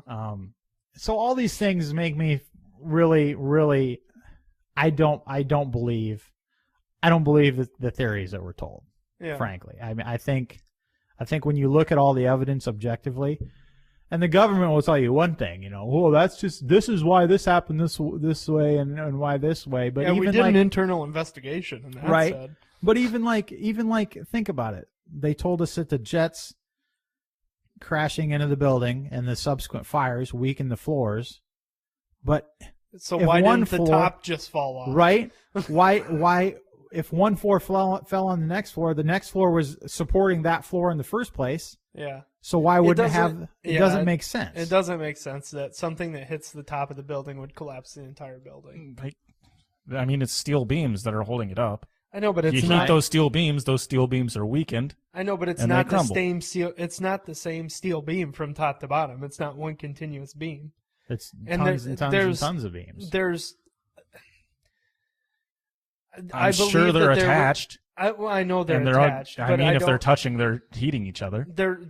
I know, but if those things are hundreds of feet tall, there's no way that it heats the bottom up enough that it just crumples the whole thing from a fire burning at the top. Yeah, and my theory hundreds is of feet above. I just don't believe that. My thinking is if one floor fell, it's hit the next floor. The next floor was supporting all the floors above it anyways. Even if there's damage at like the halfway mark of the building, and it has enough weight on top of it that the top half like crumbles and falls, and it tips off, the bottom isn't just gonna fall flat into a pile of rubble at the bottom. No, that just doesn't. It would make I could see the top floors collapsing. Yeah, but all this collapsing damage, into itself, or at least a little bit. and causing some damage to the stuff below it. But I don't see just the entire thing falling into a pile at the bottom. And it was like an hour. It's not like it's a Lego castle. No, the first one collapsed. I mean? The first one collapsed like 57 minutes, and then the second one was like 102 minutes after impact. Yeah. That's not very much time for. I don't know, man. I don't buy it. I just don't buy it. It doesn't make sense to me either. But what about the Pentagon? Yeah, there's I don't have any reason to I mean, it's very odd. What the video showing it looks just like a white, but it was low definition. I mean, this was back in 2001. They didn't have super high def cameras on everything. Yeah. And it was one frame. Yeah. So like I said, I believe that hijackers did all this, so I don't have any reason to suspect that it was a missile. Like that's the main theory. Right? Yeah, I don't believe that the Pentagon was some other shit. But I hate that everyone's like, "There's no fucking debris. Why is there no debris?"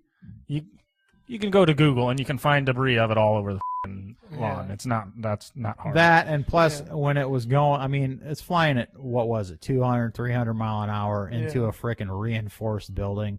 There's not going to be a ton of it left. Like I mean, I get that. Then there's people like how is a plane going to get that close to the ground? Well, I don't know. Have you seen a fucking plane land before? Right, they touch the ground from time to time. You ever seen a video of a plane crash? They tend to touch the ground. So I don't know. Like the confusing part for me on the Pentagon was why there was no it was literally just like one spot. There was no damage from the wings or anything. You couldn't see any damage from the wings hitting it or anything. Well, wings aren't exactly. Yeah, right. I mean, they're just kind of aluminum, and but I guess the engines are quite large. Yeah. But they said it hit in between two reinforced beams, and those beams just blew the wings off. Sheared so and if you think about it, the wings would fold because they're at a backward angle. So they wouldn't hit at the same time. Right. They would fold backwards and kind of go into that hole to a certain extent. But I don't know. It just looked like the plane would have had to have been sideways and smashed. And I don't know. It was just weird. Right. But what I really started digging into was that World Trade Center 7, and that has never sat right with me. To me, it's down the street and a whole nother skyscraper building away. Yeah, and no other buildings between here and there. Between Trade Centers 1 and 2 and this Trade Center 7. Well, there is. Fell? No, there was one that was heavily damaged, but it did not. It did not fall. It was World Trade Center. But wasn't there multiple buildings? I mean, they're obviously in a radius, right, around Trade Centers 1 and 2. Nothing else fell, but just World Trade Center 1, 2, and 7. Those are the only buildings that collapsed. Yeah, there's and that seems odd. I'm looking at World Trade Center 6 is heavily damaged. I mean, this is World Trade Center 6. This is 7. So this is heavily damaged, but it's still standing. It did not fall. If it took that much damage. and there was fires and shit in that one, and the rest of it is still standing. When World Trade Center 7 took Probably a lot less damage than that, and that all of a sudden fell. And there's even, but to answer your question, Johnson, yes, there is a lot of here's World Trade Center 1, 2. This is 6, the one that I showed you that was heavily damaged, and 7 is across the street, like a half a city block away. Yeah, like it doesn't. Let me see 6 that was heavily damaged. Or whatever. It doesn't. 7. I mean, I could understand with as tall as 1 and 2 were if they caught a lot of. That's 6, and that's obviously heavily damaged, but it's still standing. There you got the whole thing. Still standing. I don't know, but I don't know. I mean, I could see that, like, if as debris was falling, if it went over top of 6, if it was falling from way up high, if it went past 6 and landed on 7, that it could obtain more damage than 6 being right next to it. But I still don't. No, this, like, they showed pictures of it, and it wasn't that, like, I mean, it got shit in it, and it had fires in it. I understand that. But I just don't understand that anywhere around that there was no other buildings that fell that were unrelated to the World Trade Centers. Right. Yeah. Because it's still in the middle of downtown. There's still a bunch of buildings around, like, yeah, here's 1 and 2, and then like 6 and 7 are off to like the north or whatever. But what's west and south and east of the trade centers? All those are still within the same radius as that 6 and 7 are, and none of those got, none of those fell down. And so I don't know. A question for you guys: all the time, every year around September 11th, this always comes back up, and it's always. Everything I see online is always everyone saying Bush did it. Do you guys believe this goes all the way to the top? No. That it was Bush, or that it was the CIA acting alone? Way too stupid to come up with something like that. I don't know. Actually, Bush wasn't stupid. Yeah, he had a relatively high IQ, but he didn't speak well. It's similar to me. He stuttered and stammers a lot. Except for the IQ thing. I'm saying he stuttered. I didn't say anything about my IQ. I'm just saying he stuttered and stammered and mispronounced words a lot.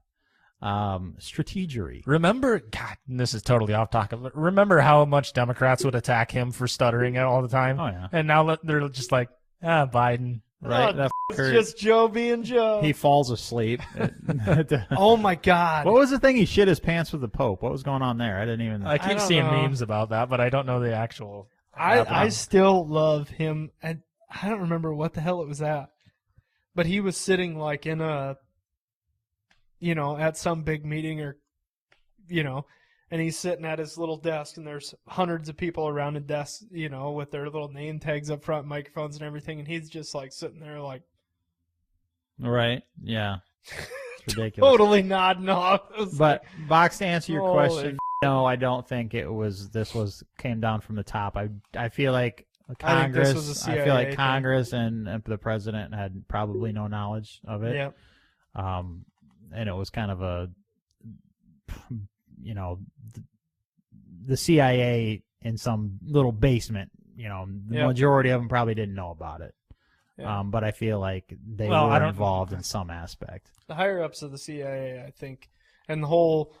I think that kind of, like, the CIA kind of ties in a lot with, like, the whole shadow government thing, and, like, there's actually a secret group in the government that kind of runs around doing all the fucking gnarly shit that people don't want to hear about, and, See, I don't know if how does that work, though? Because you said you don't think that most people in the CIA or the government knew about it. But like you said earlier, that reporter was already reporting that Building 7 had collapsed 20 minutes beforehand.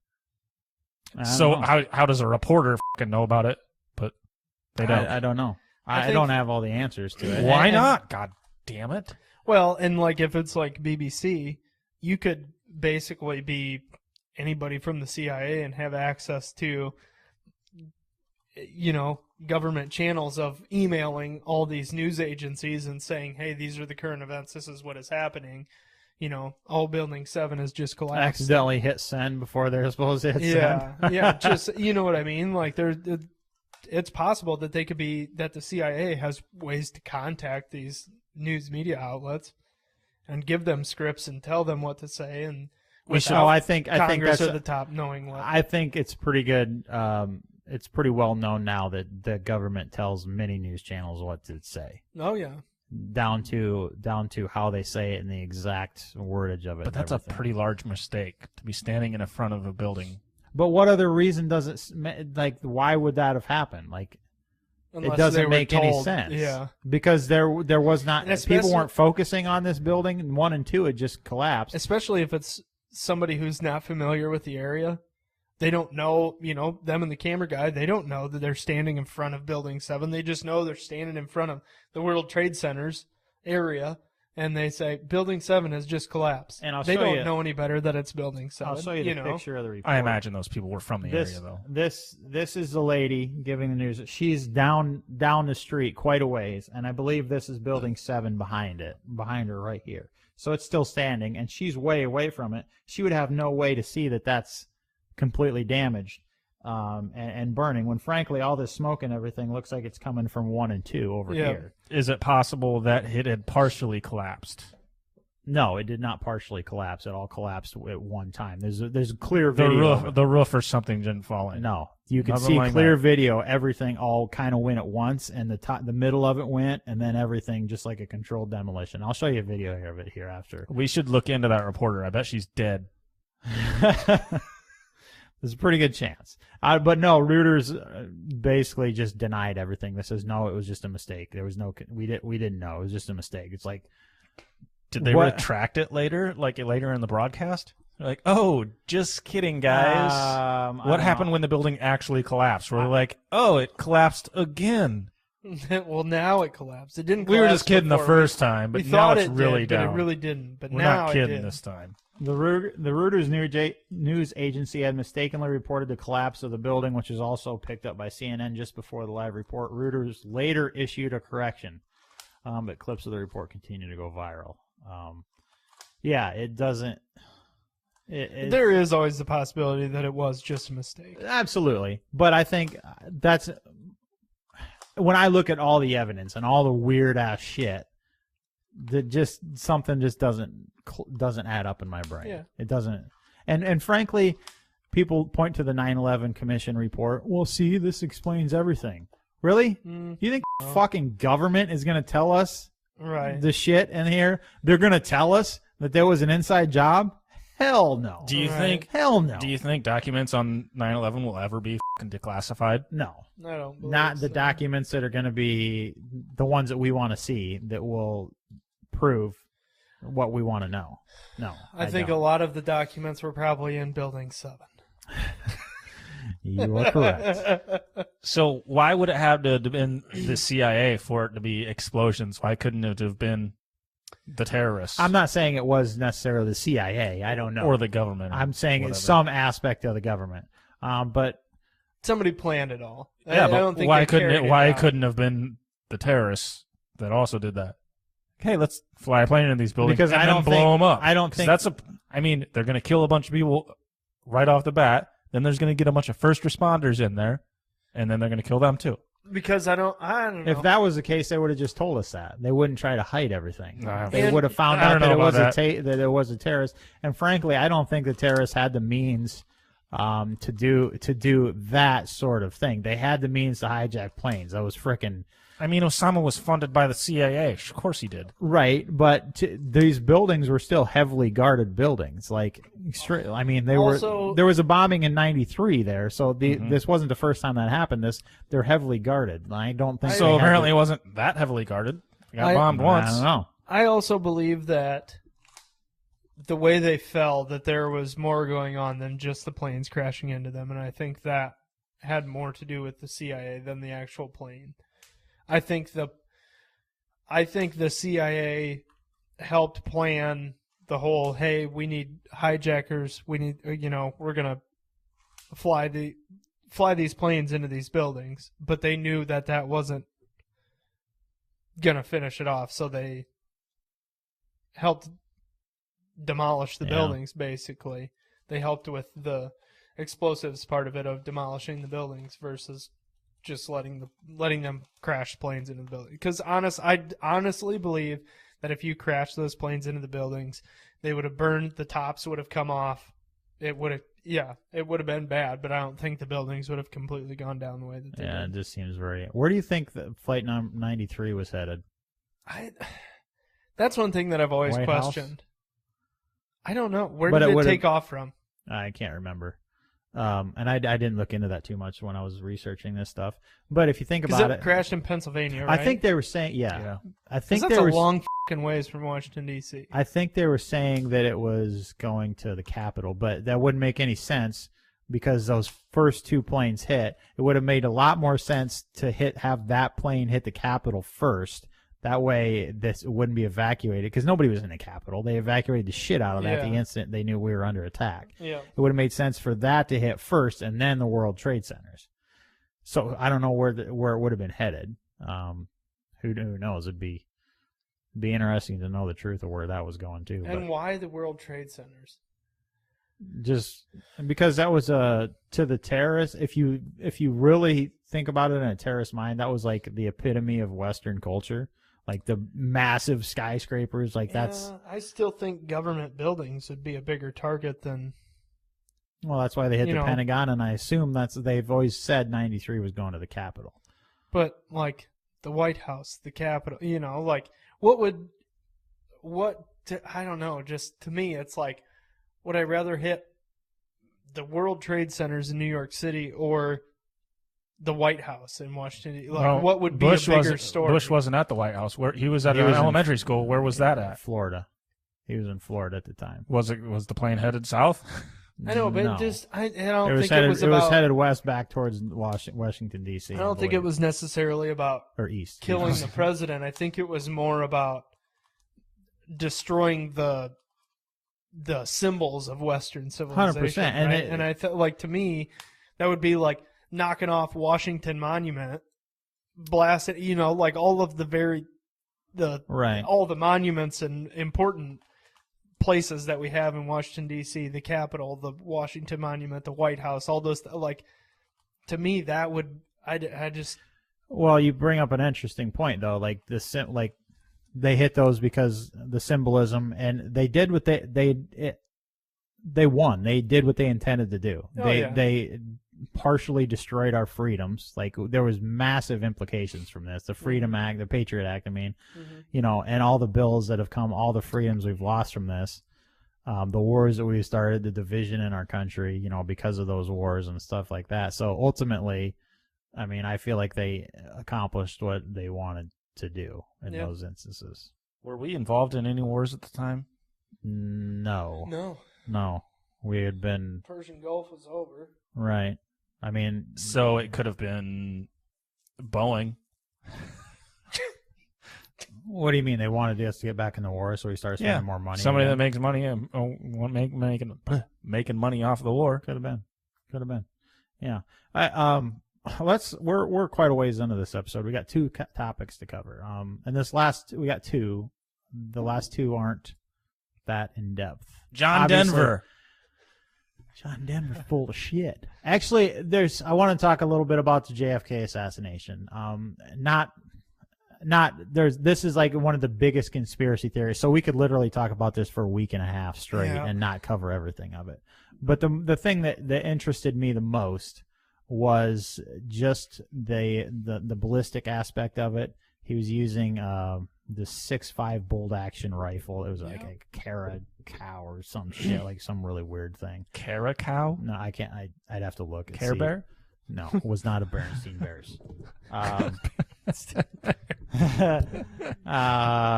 can't remember the rifle. I'd have to look back through it. But anyway, so luckily this whole thing was, and this was in 67, 60. The 60s. The 60s, yes. Luckily, it was all captured on video. There's this one really good video. The something tapes. What are they? The family. Right. And that's really f***ed up about that whole situation with that original video is that, the government seized those tapes as evidence and then never gave the original tapes back to the family of which they belonged to, and after their investigation, all kinds of other shit. There's been a lot of lawsuits, actually, about all that. the amateur cameraman Abraham Zapruder. Yeah, the Zapruder tapes. He was standing on a concrete pedestal near the presidential motorcade. Mm-hmm.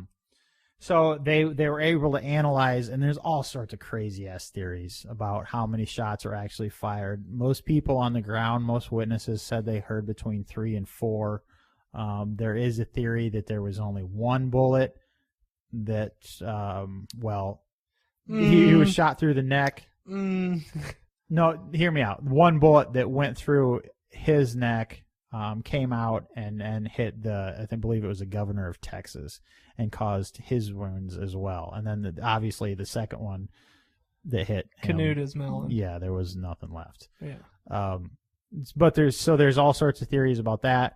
They think that the first shot missed outright. The second shot went through JFK's neck, exited out his throat, and then the third shot is the one that put lights out. But the weird thing about this is it was a moving target between 10 to 15 miles an hour in a light breeze from anywhere from, they were saying like the first shot was, 80 meters to after 6 or 8 seconds, he would have been 150 to 200 meters down the road. Not at 15 miles an hour, he wouldn't. I don't remember what exactly it was somewhere along those lines. 15 miles an hour after 8 seconds. How many? Did they not speed up? Not very long. No. I don't think Were they so. not aware of what was going on? I don't think so. I don't think they really sped up much after the first shot. Yeah, it was a very strange. But anyway, the point, what I really looked into, I didn't look into all that. And it was a Lincoln Continental. It wasn't speeding up that fast over an 8-second period anyway. Well, still. But the idea that he could use a bolt action rifle, his first shot missed. His second, the last 2 shots, actually there's a guy here that analyzed. This is a professional. He'd been a marksman his entire life, and he looked. John Denver. Sure, yeah. He looked through the footage, and he says they found the last 2 shots were like 0.7 of a second apart. This is just this editorial that's talking about that, because it's hard to see on the video actually the amount of time between those 2 shots. But if that's true, that's a physical impossibility that it was a bolt action rifle from that distance, one person firing it. It just wouldn't have happened. Even if you think about it, like boom, to get after you rack your gun and slam it back in, you have to reacquire the target. Yeah. You're not, even if you were on a pedestal or a bipod and everything, you still lose your target. You have to reacquire. So even 1 to 2 seconds at that distance is phenomenal. It just seems very odd. I'd say it's doable. Unlikely, but doable too. It's doable. It's not like you would have very high magnification, so it's not like it would be It was that like hard. It was like a 4-power scope. Yeah, so it's not like it would really, at 80 yards, it would not be hard to reacquire a car. But you remember this was driving away too, so your length was increasing. Yeah, but it's every not time. still. That only makes it easier to reacquire your target. So, and if he was driving away, it wouldn't be like he was driving from left to right. He would be slow. It would appear as if he was moving slower. Right. He would be moving from your left to right slower. He'd just be moving. Yeah, but just be anyways, getting smaller. Yeah. Right. But if this is correct, this guy that did all this research on it, that's 0.7 of a second. It's a physical impossibility that it was one shooter. I just don't. I don't get the physical impossibility. 0.7 of a second, they couldn't be the same shooter. You I don't understand this. I don't understand where he's getting 0.7 of a second, because if you watch the Zapruder films, you can physically see him get hit with the first one.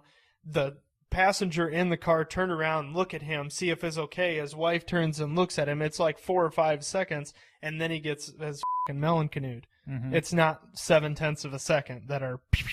There's not 2 shots that fast. There's physically people moving, turning around. What the hell just happened? Are you okay? Oh my God! Boom, gets smoked. It's not 0.7 of a second apart. That's the part that I disagree with. Is that the last 2 shots were in 0.7 of a second. What they're doing is they analyze the frames, like numbers. Every frame has its own specific number. Yeah. Like 312 and 313. And this was recorded on what kind of camera? And it was It not. was back in the old days. It was It was probably like 20. It was probably 24 frames for a second. So he's saying he thinks that they got it wrong when the last two shots was. The president's head moved forward 2.16 inches, and they thought that meant that was the time that the bullet exited his neck or whatever, and he thought that was wrong because they see his head move forward. He thinks it's just Zapruder jerking his camera at the sound of gunfire. So he thinks that that's not when that final bullet was fired, or one of the bullets was fired. Anyway, like I said, this is just a theory. So he's I'm not saying thinking that this guy is absolutely correct. He's thinking the first shot missed completely. Right. Then the shot that killed JFK and the shot that injured the Texas governor were both shot basically 0.7 of a second after each other. Those were two separate wounds. Mm-hmm. That's what this guy is saying. I think so. Yeah. But anyway, and there's all sorts of. There's so much information on this, and this part is just an editorial. I read a ton of other shit, with alternative viewpoints and everything. This was just one I found interesting because he analyzed the footage and he thought that this was the way it was. And let's see, who was this guy? He wrote a book on it called 60 Seconds in Dallas. To me, Oswald did not fire the fatal shot. He's pretty certain of it, but I don't know. Like, I feel like it would be easy to see if Zapruder was jerking the camera or not, because you could grid the frame and see whether or not his head went forward or if his head moved in the entire frame. You know what I mean? Yeah. I don't know. It seems odd. This dude, he served as on Underwater Demolition Team 21, which was a precursor to the Navy SEALs. Graduated Yale with a PhD in philosophy. He was a private investigator. He also investigated Oklahoma City bomber Timothy McVeigh. So this, I mean, the guy, he has, he kind of knew what he was talking about. But he also made this into a I don't a know. book? I don't hear many Right. qualifications 6 there for seconds in video Dallas. analysis, Me either. Right. To me, it sounds like he wanted to make some money on a book. which is pretty common for Navy SEALs. Yep. Oh, I'm out of the military. What am I going to do to make money now? Yeah, people will believe me. I'm going to write a book. Yeah. So I don't know. I'm not saying that that's necessarily what happened. That was just that guy's take on it.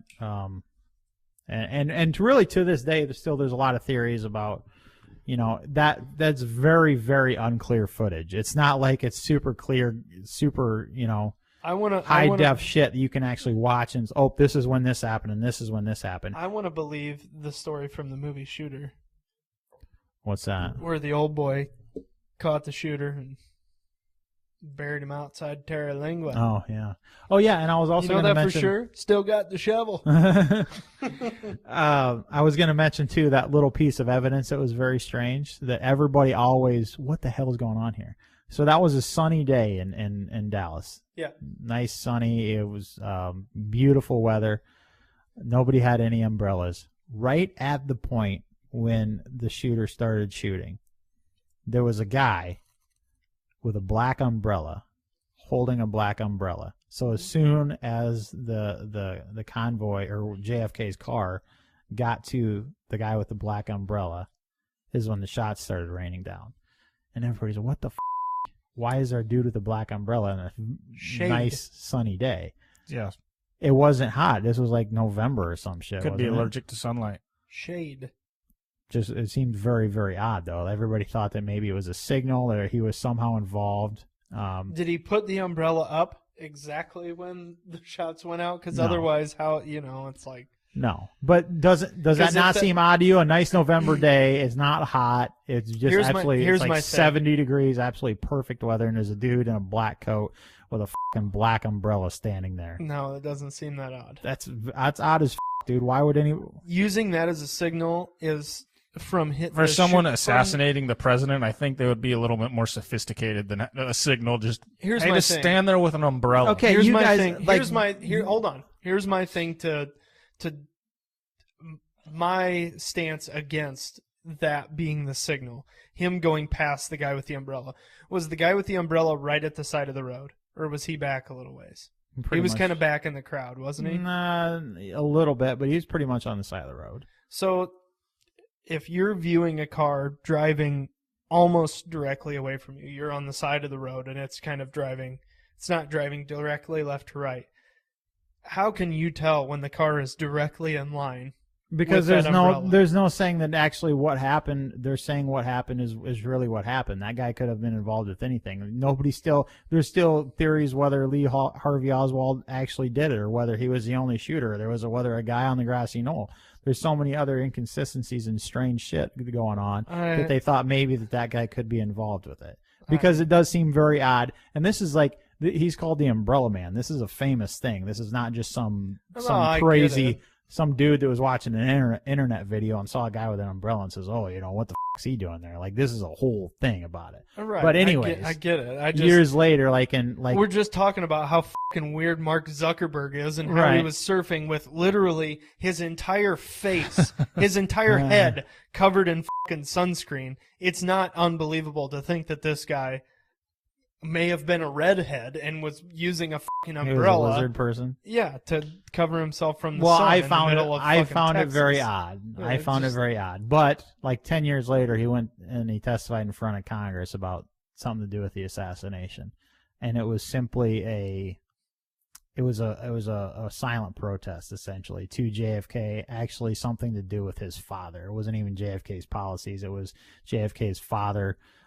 His appeasement policies that he was doing, some shit. I don't even remember exactly what it was, but it was like the dude told his reasoning. It's like, well, those theories are shot to shit, Right. So that was what I was talking about earlier. That usually for the really odd shit, there's usually a fairly reasonable explanation for it. But especially to me, when it comes to people acting a certain way, there's usually a reason, and the reason's usually that person is fucking weird. Yeah, generally. Like, to me, I hate it when people want to discuss theories like this, and then they just assume that every person has a normal, what you perceive as a normal person's rationale and how people normally act. It's like, that's not how everyone acts. Like, there's people that just go out in the middle of fucking random places and kill people for the fun of it. They're serial killers. Those people don't act normally, right? So there's always that possibility that just because they happen to be near this thing happening, that doesn't mean that they could be a serial killer. He could just be some fucking weird dude, Or he could be a serial killer. He could have been. Which is why people focus on it. Right. That's just... But that's human nature. Like, somebody doing something that is perceived as not normal, they're going to be... Yeah, they're going to question the hell out of it. Absolutely. And assume that it wasn't just somebody being weird. They're going to think there was an ulterior motive. Yeah. We have one more topic to touch on. Johnson, what was this? Hooten Man? The Hooten Plan. Hooten Plan? Oh, that's plan, not man. Yeah. I should clean up my your writing is something else. I can read my writing just fine, he says every time. Always says that. All right, so what they called the Great Replacement was this Hooten Plan. So Ernest Hooten, Jesus, now you're you're turning me stupid. So Ernest Hooten he basically came up with this plan. He was a Jewish American physical anthropologist who specialized in the connections between behavior and race. He was born in 1887, received his PhD in 1908. His master's in 1908 and his PhD in 1911. So after World War II, he developed this plan to basically breed the war race out of Germans. Basically breed the want to be in war and the Aryan race out of Germans. So his whole plan was to basically... Was this guy German? No. He was a Jewish American. Okay. Sorry, I wasn't paying attention. Weird. So his plan was basically, let's mix race all of Germany to where Nazism can't come back.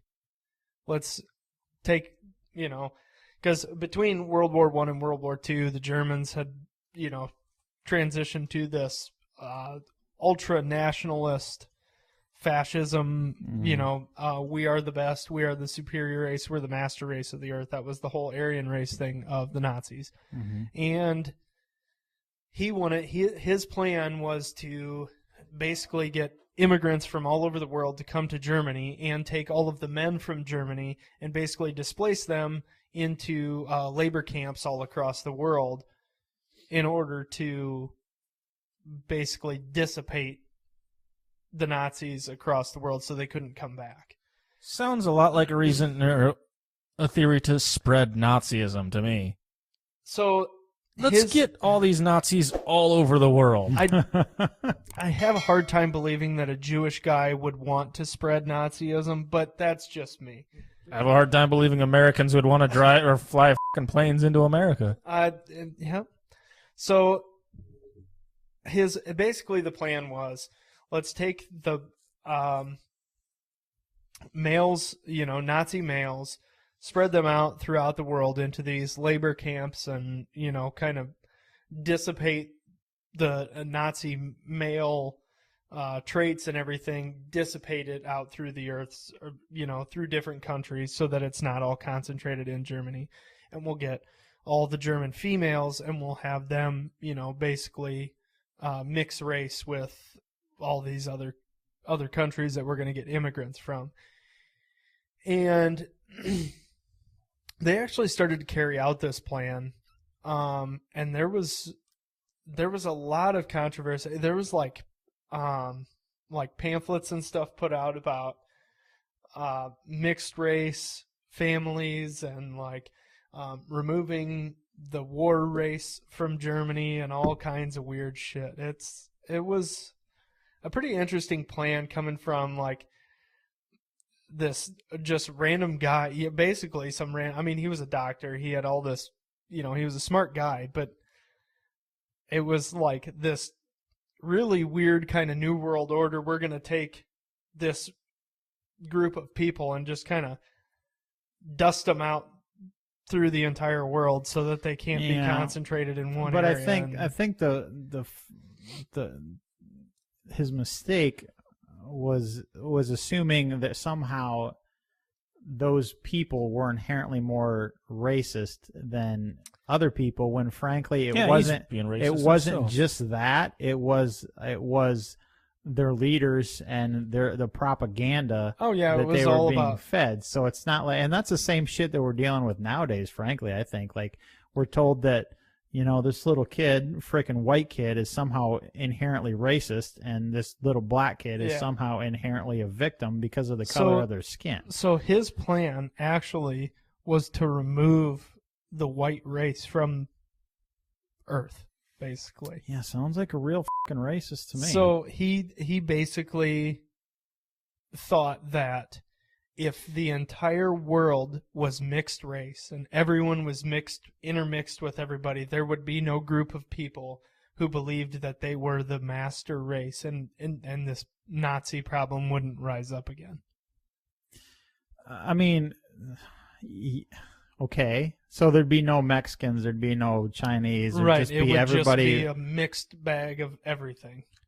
You know how long that would take to accomplish? But I don't know if you know this, but Mexican that's not really a race. It's Spanish. That's a nationality. Latino. Yeah, right.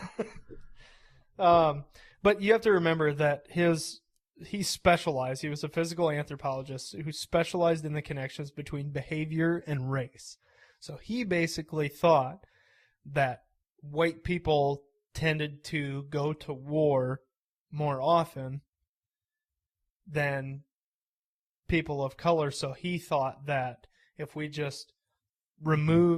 mixed race everybody, there wouldn't be fights over race anymore, and that white people wouldn't try to overtake these smaller countries of minorities. And but if you think about, I wouldn't say more white people, but I mean, like, you know, when we do, it's just like world wars. Oh, you're saying we're better at it? Well, what a racist thing to say. No, I did not say that. I'm just saying, like, you know, World War I or World War II, like, you know, if it's going to happen, we're going to go big or go home, apparently. I don't know. When you think, like the Middle East, you know, that mostly is just confined to. They're constantly at war. They've been in war for 3,000 years. Yeah. You know, so. Did you say when this theory came about? I think he said after World War II. It was right after World War. I mean, it was right at the end of World War II. I mean, that's based on the theory that wars are started solely off race. Well, yes, that one kind of was to a certain extent. Yeah, World War II, but that he's like to eliminate all wars based on race. I mean, how many fucking wars are there based solely on race? No. Like, you're Mexican. I'm coming after you. Well, yeah, but if you think can happen, and there's political and economical reasons. Yeah, it's not based solely on race. But no, but like before, like 1,000 years ago, like when countries are going to war, essentially, like, you know, I mean, realistically, the English were mostly, you know, realistically in the history of war, a lot of them have been based on a group of people disagreeing with the way of life of another group of people. Yeah, the way of life, not their race. I know, but that doesn't had to do with their belief systems and stuff like that, not because they had fucking darker skin. Yeah, and I don't think it was necessarily skin color that he was talking about race. I think that the term race was different because most Jewish people were white. Yeah. Right? But Hitler said that the Germans were of the Aryan race. They were also white, but they hated the Jews. There's different races, right? So it's not just skin color that determined race. No, it's their eyes and their hair too. Yeah, well, and their nose. And all kinds of other shit. It just That's racist. I got a big nose. No, it's not. I can say that. So I don't know if that's how that works. I have a giant schnoz. I can slam Jewish people.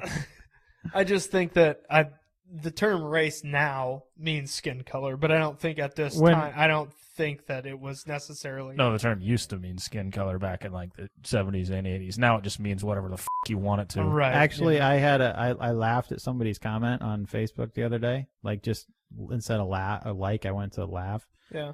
It was this black chick. I didn't even know who, you know, I didn't even look at her profile. She literally messaged me and called me a racist for laughing at her comments.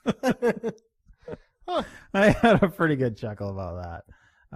But really, like, if you think about race, we're the human race. A race is a species, and there's little subsets within inside. Not necessarily. There's no different race. Like, racism, that term doesn't even make any sense, because we'd have, if you were racist against somebody, you'd be racist against another race. I guess I don't know the definition of the word race. To me, and frankly, well, I don't care what it means to you. I want to know the definition. I think the definition, like the human race, there's not different races within the human race. But that's a species. Race is pretty much species, yeah. I don't know. That has always been. A race is a competition between runners, horses. Super helpful, thanks. Oh. I don't know. Well, then it really doesn't make sense for people who are... It's stupid, but... How are you... What's the difference between a racer and a racist? I don't know. The winner or the loser? I don't... You know? Oh. Wow, there's not a single one of these definitions says anything about what you would expect it to.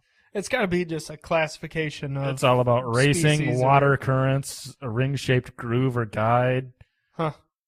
But anyway, yeah, the Hooten Plan was You sound like a real fruitcake. Look into it a little bit. They started carrying it out, and it ended up with just about as many people in concentration camps and stuff as the actual Holocaust itself, because all these Germans and supporters of the German nation and shit ended up going into labor camps and shit. And it gets... Jeez. And then you can really spiral into how concentration camps during World War II didn't really exist, and people who claim that they survived the Holocaust are all liars and actors, and boy, it gets real weird. You can really spiral out of control searching that shit. Yeah, I would think so. Well, boys, this episode is definitely not disappointed. We're at over 2 hours, I believe. I think before we end it, we should talk about which of these do you guys think is the most plausible? 9/11 and lizard people. I think and I think Project Okay, let's get rid Northwoods. of the 9/11 and JFK. Project Northwoods, because we know that The actually outrageous happened. one. Let's talk about. Yeah. So you're talking about between lizard people and the Hollow Earth. Those were our two ones that are Mandela effects too, like entering another universe or someone time traveling. the most likely between those three. Okay, so we're basing the Mandela effect on we've entered a parallel universe, or someone time traveled and caused the butterfly effect. Yeah. Right? And then lizard people, pretty self-explanatory. And then Hollow Earth, pretty self-explanatory. So, which one of those is the most plausible? Most plausible. I'm gonna go with lizard people. I'm gonna have to say Hollow Earth. Maybe not in the aspect, maybe not in the way that we had talked about here, but I can see there being the Earth hollow. I don't know about it being hollow.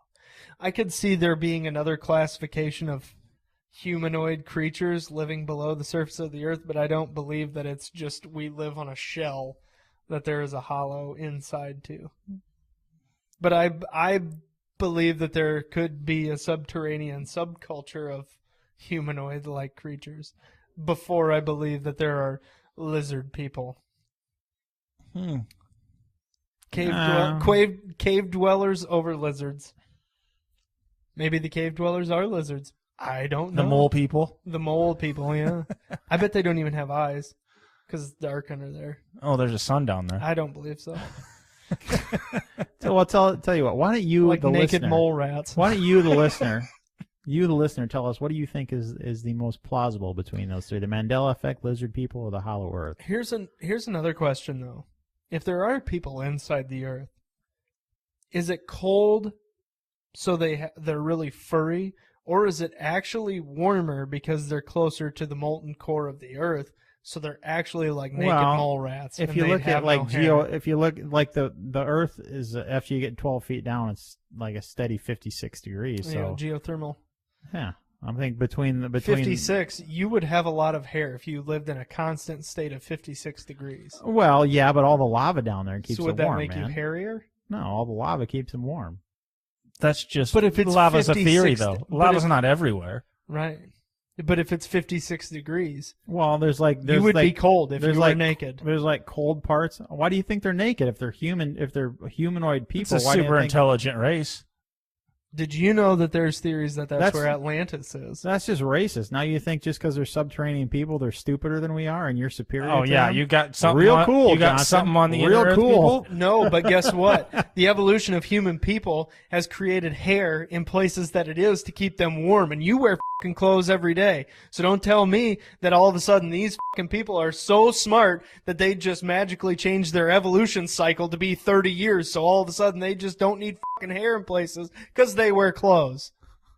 You don't know how it is to live under the earth, man.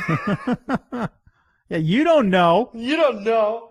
If they're humanoid, they would follow the same evolutionary patterns that we would. If they lived up here. They live inside the fucking earth, guys. That's why I'm asking if they would be hairier or hairless. Because we don't know, because we don't know because what's would it be down warmer there. down there than it is up here, or would it be colder? Well, if there's a sun inside the earth, I would say it'd be pretty. I don't think that. I would say it'd be pretty fucking warm. I'm presuming that there is no sun inside the earth. I'm saying they live in caves. Is it colder or is it a constant? Okay, it's a constant 56 degrees. Would that make them hairier? That doesn't. You're not saying you don't believe in a hollow earth, then. I mean, believe, caves oh my doesn't. God! Okay, boys. Caves doesn't count as a hollow earth. We're talking about a hollow fucking earth. I don't believe in hollow earth. Then. Okay. I believe in a subterranean those are two different subculture things. of people. Okay. Mole people. I believe that there are mole people under the earth. No, I don't. Okay, That's fucking ridiculous. then out of the three. If you don't believe in hollow earth, I don't believe that the earth is hollow. No. which one do you believe then? I'll go with Mandela effect. You think we've So crossing into alternate realities? passing into a parallel universe is more Possibly. likely than having the Earth I think be it is hollow. just as fucking likely. I don't know what's wrong with lizard people, but I just don't. Nope. Shape-shifting aliens. have you seen the videos? Yep. And a lot of them are not very convincing. Okay, all right. Let's call episode 69 to a close. We want to hear your guys' thoughts in the comments on this one. Tell us what you thought. What's your favorite conspiracy theory? What you think the most likely one is? Where do they comment? You can comment either on our Facebook or the website or the YouTube, or I think you can even comment on Podbean if you happen to be listening over there, or our website. Listen to the show on the Listen to the Show tab. You click on boop the episode that you want. There's a comment section right there, right there, and then you can even go over to the forum and join. Tell people over there what you liked about the show. And kind of converse with other like-minded people over there. So make sure you check that out. Also, if you're a fan of the show and you like to help support us, you can go over to our Subscribe Star and search Life Short, Live Free. You can find us over there. You can donate to the show for as little as 50 cents an episode, less than a cup of coffee. And you also get rewards for doing that. You get uncensored podcasts, early access to stuff, prizes every now and then. We do giveaways. There's all sorts of stuff depending on what tier you want to join. So go over there and check that out. We greatly we appreciate that as well. So also make sure you check out our sponsors, Ballistic Imagery, ballisticimagery.com, as well as shyworks.com. You can check out their social medias as well. And make sure you join us every other Wednesday night live on our Facebook and website, actually. We want you to watch on our website. We're trying to get more people moved over there and get away from the commie censorship of big tech. So go and check out that on Wednesday night at 8:30 Central Time. You can join in on the conversation, have some beers with us. So that's about it, boys. Did I miss anything? No, don't believe so. Another way to support us, other than Subscribe Star, if you don't want to do a monthly thing, you can always head over to lifeshortlivefree.com and go to our shop page. Mm-hmm. Pick up some merchandise. We got T-shirts, stickers, patches. Patches. Let's go, Brandon. Patches, actually. Yeah. So that's another way to support us. Absolutely. It's always greatly appreciated. All right, boys. That was a fun one. We will be back in 2 weeks. Make sure you join us on Wednesday night. And until then, remember, life short, live free. God bless. God bless the United States of America. And repeal the NFA. I didn't say mine yet. Defund the NFA. Or defund the ATF. What? I'm drunk. And let's get rid of the CIA. Yeah. And the lizard people. Overthrow the government. Yeah. F*** lizard people. We're going to jail. We're going to jail.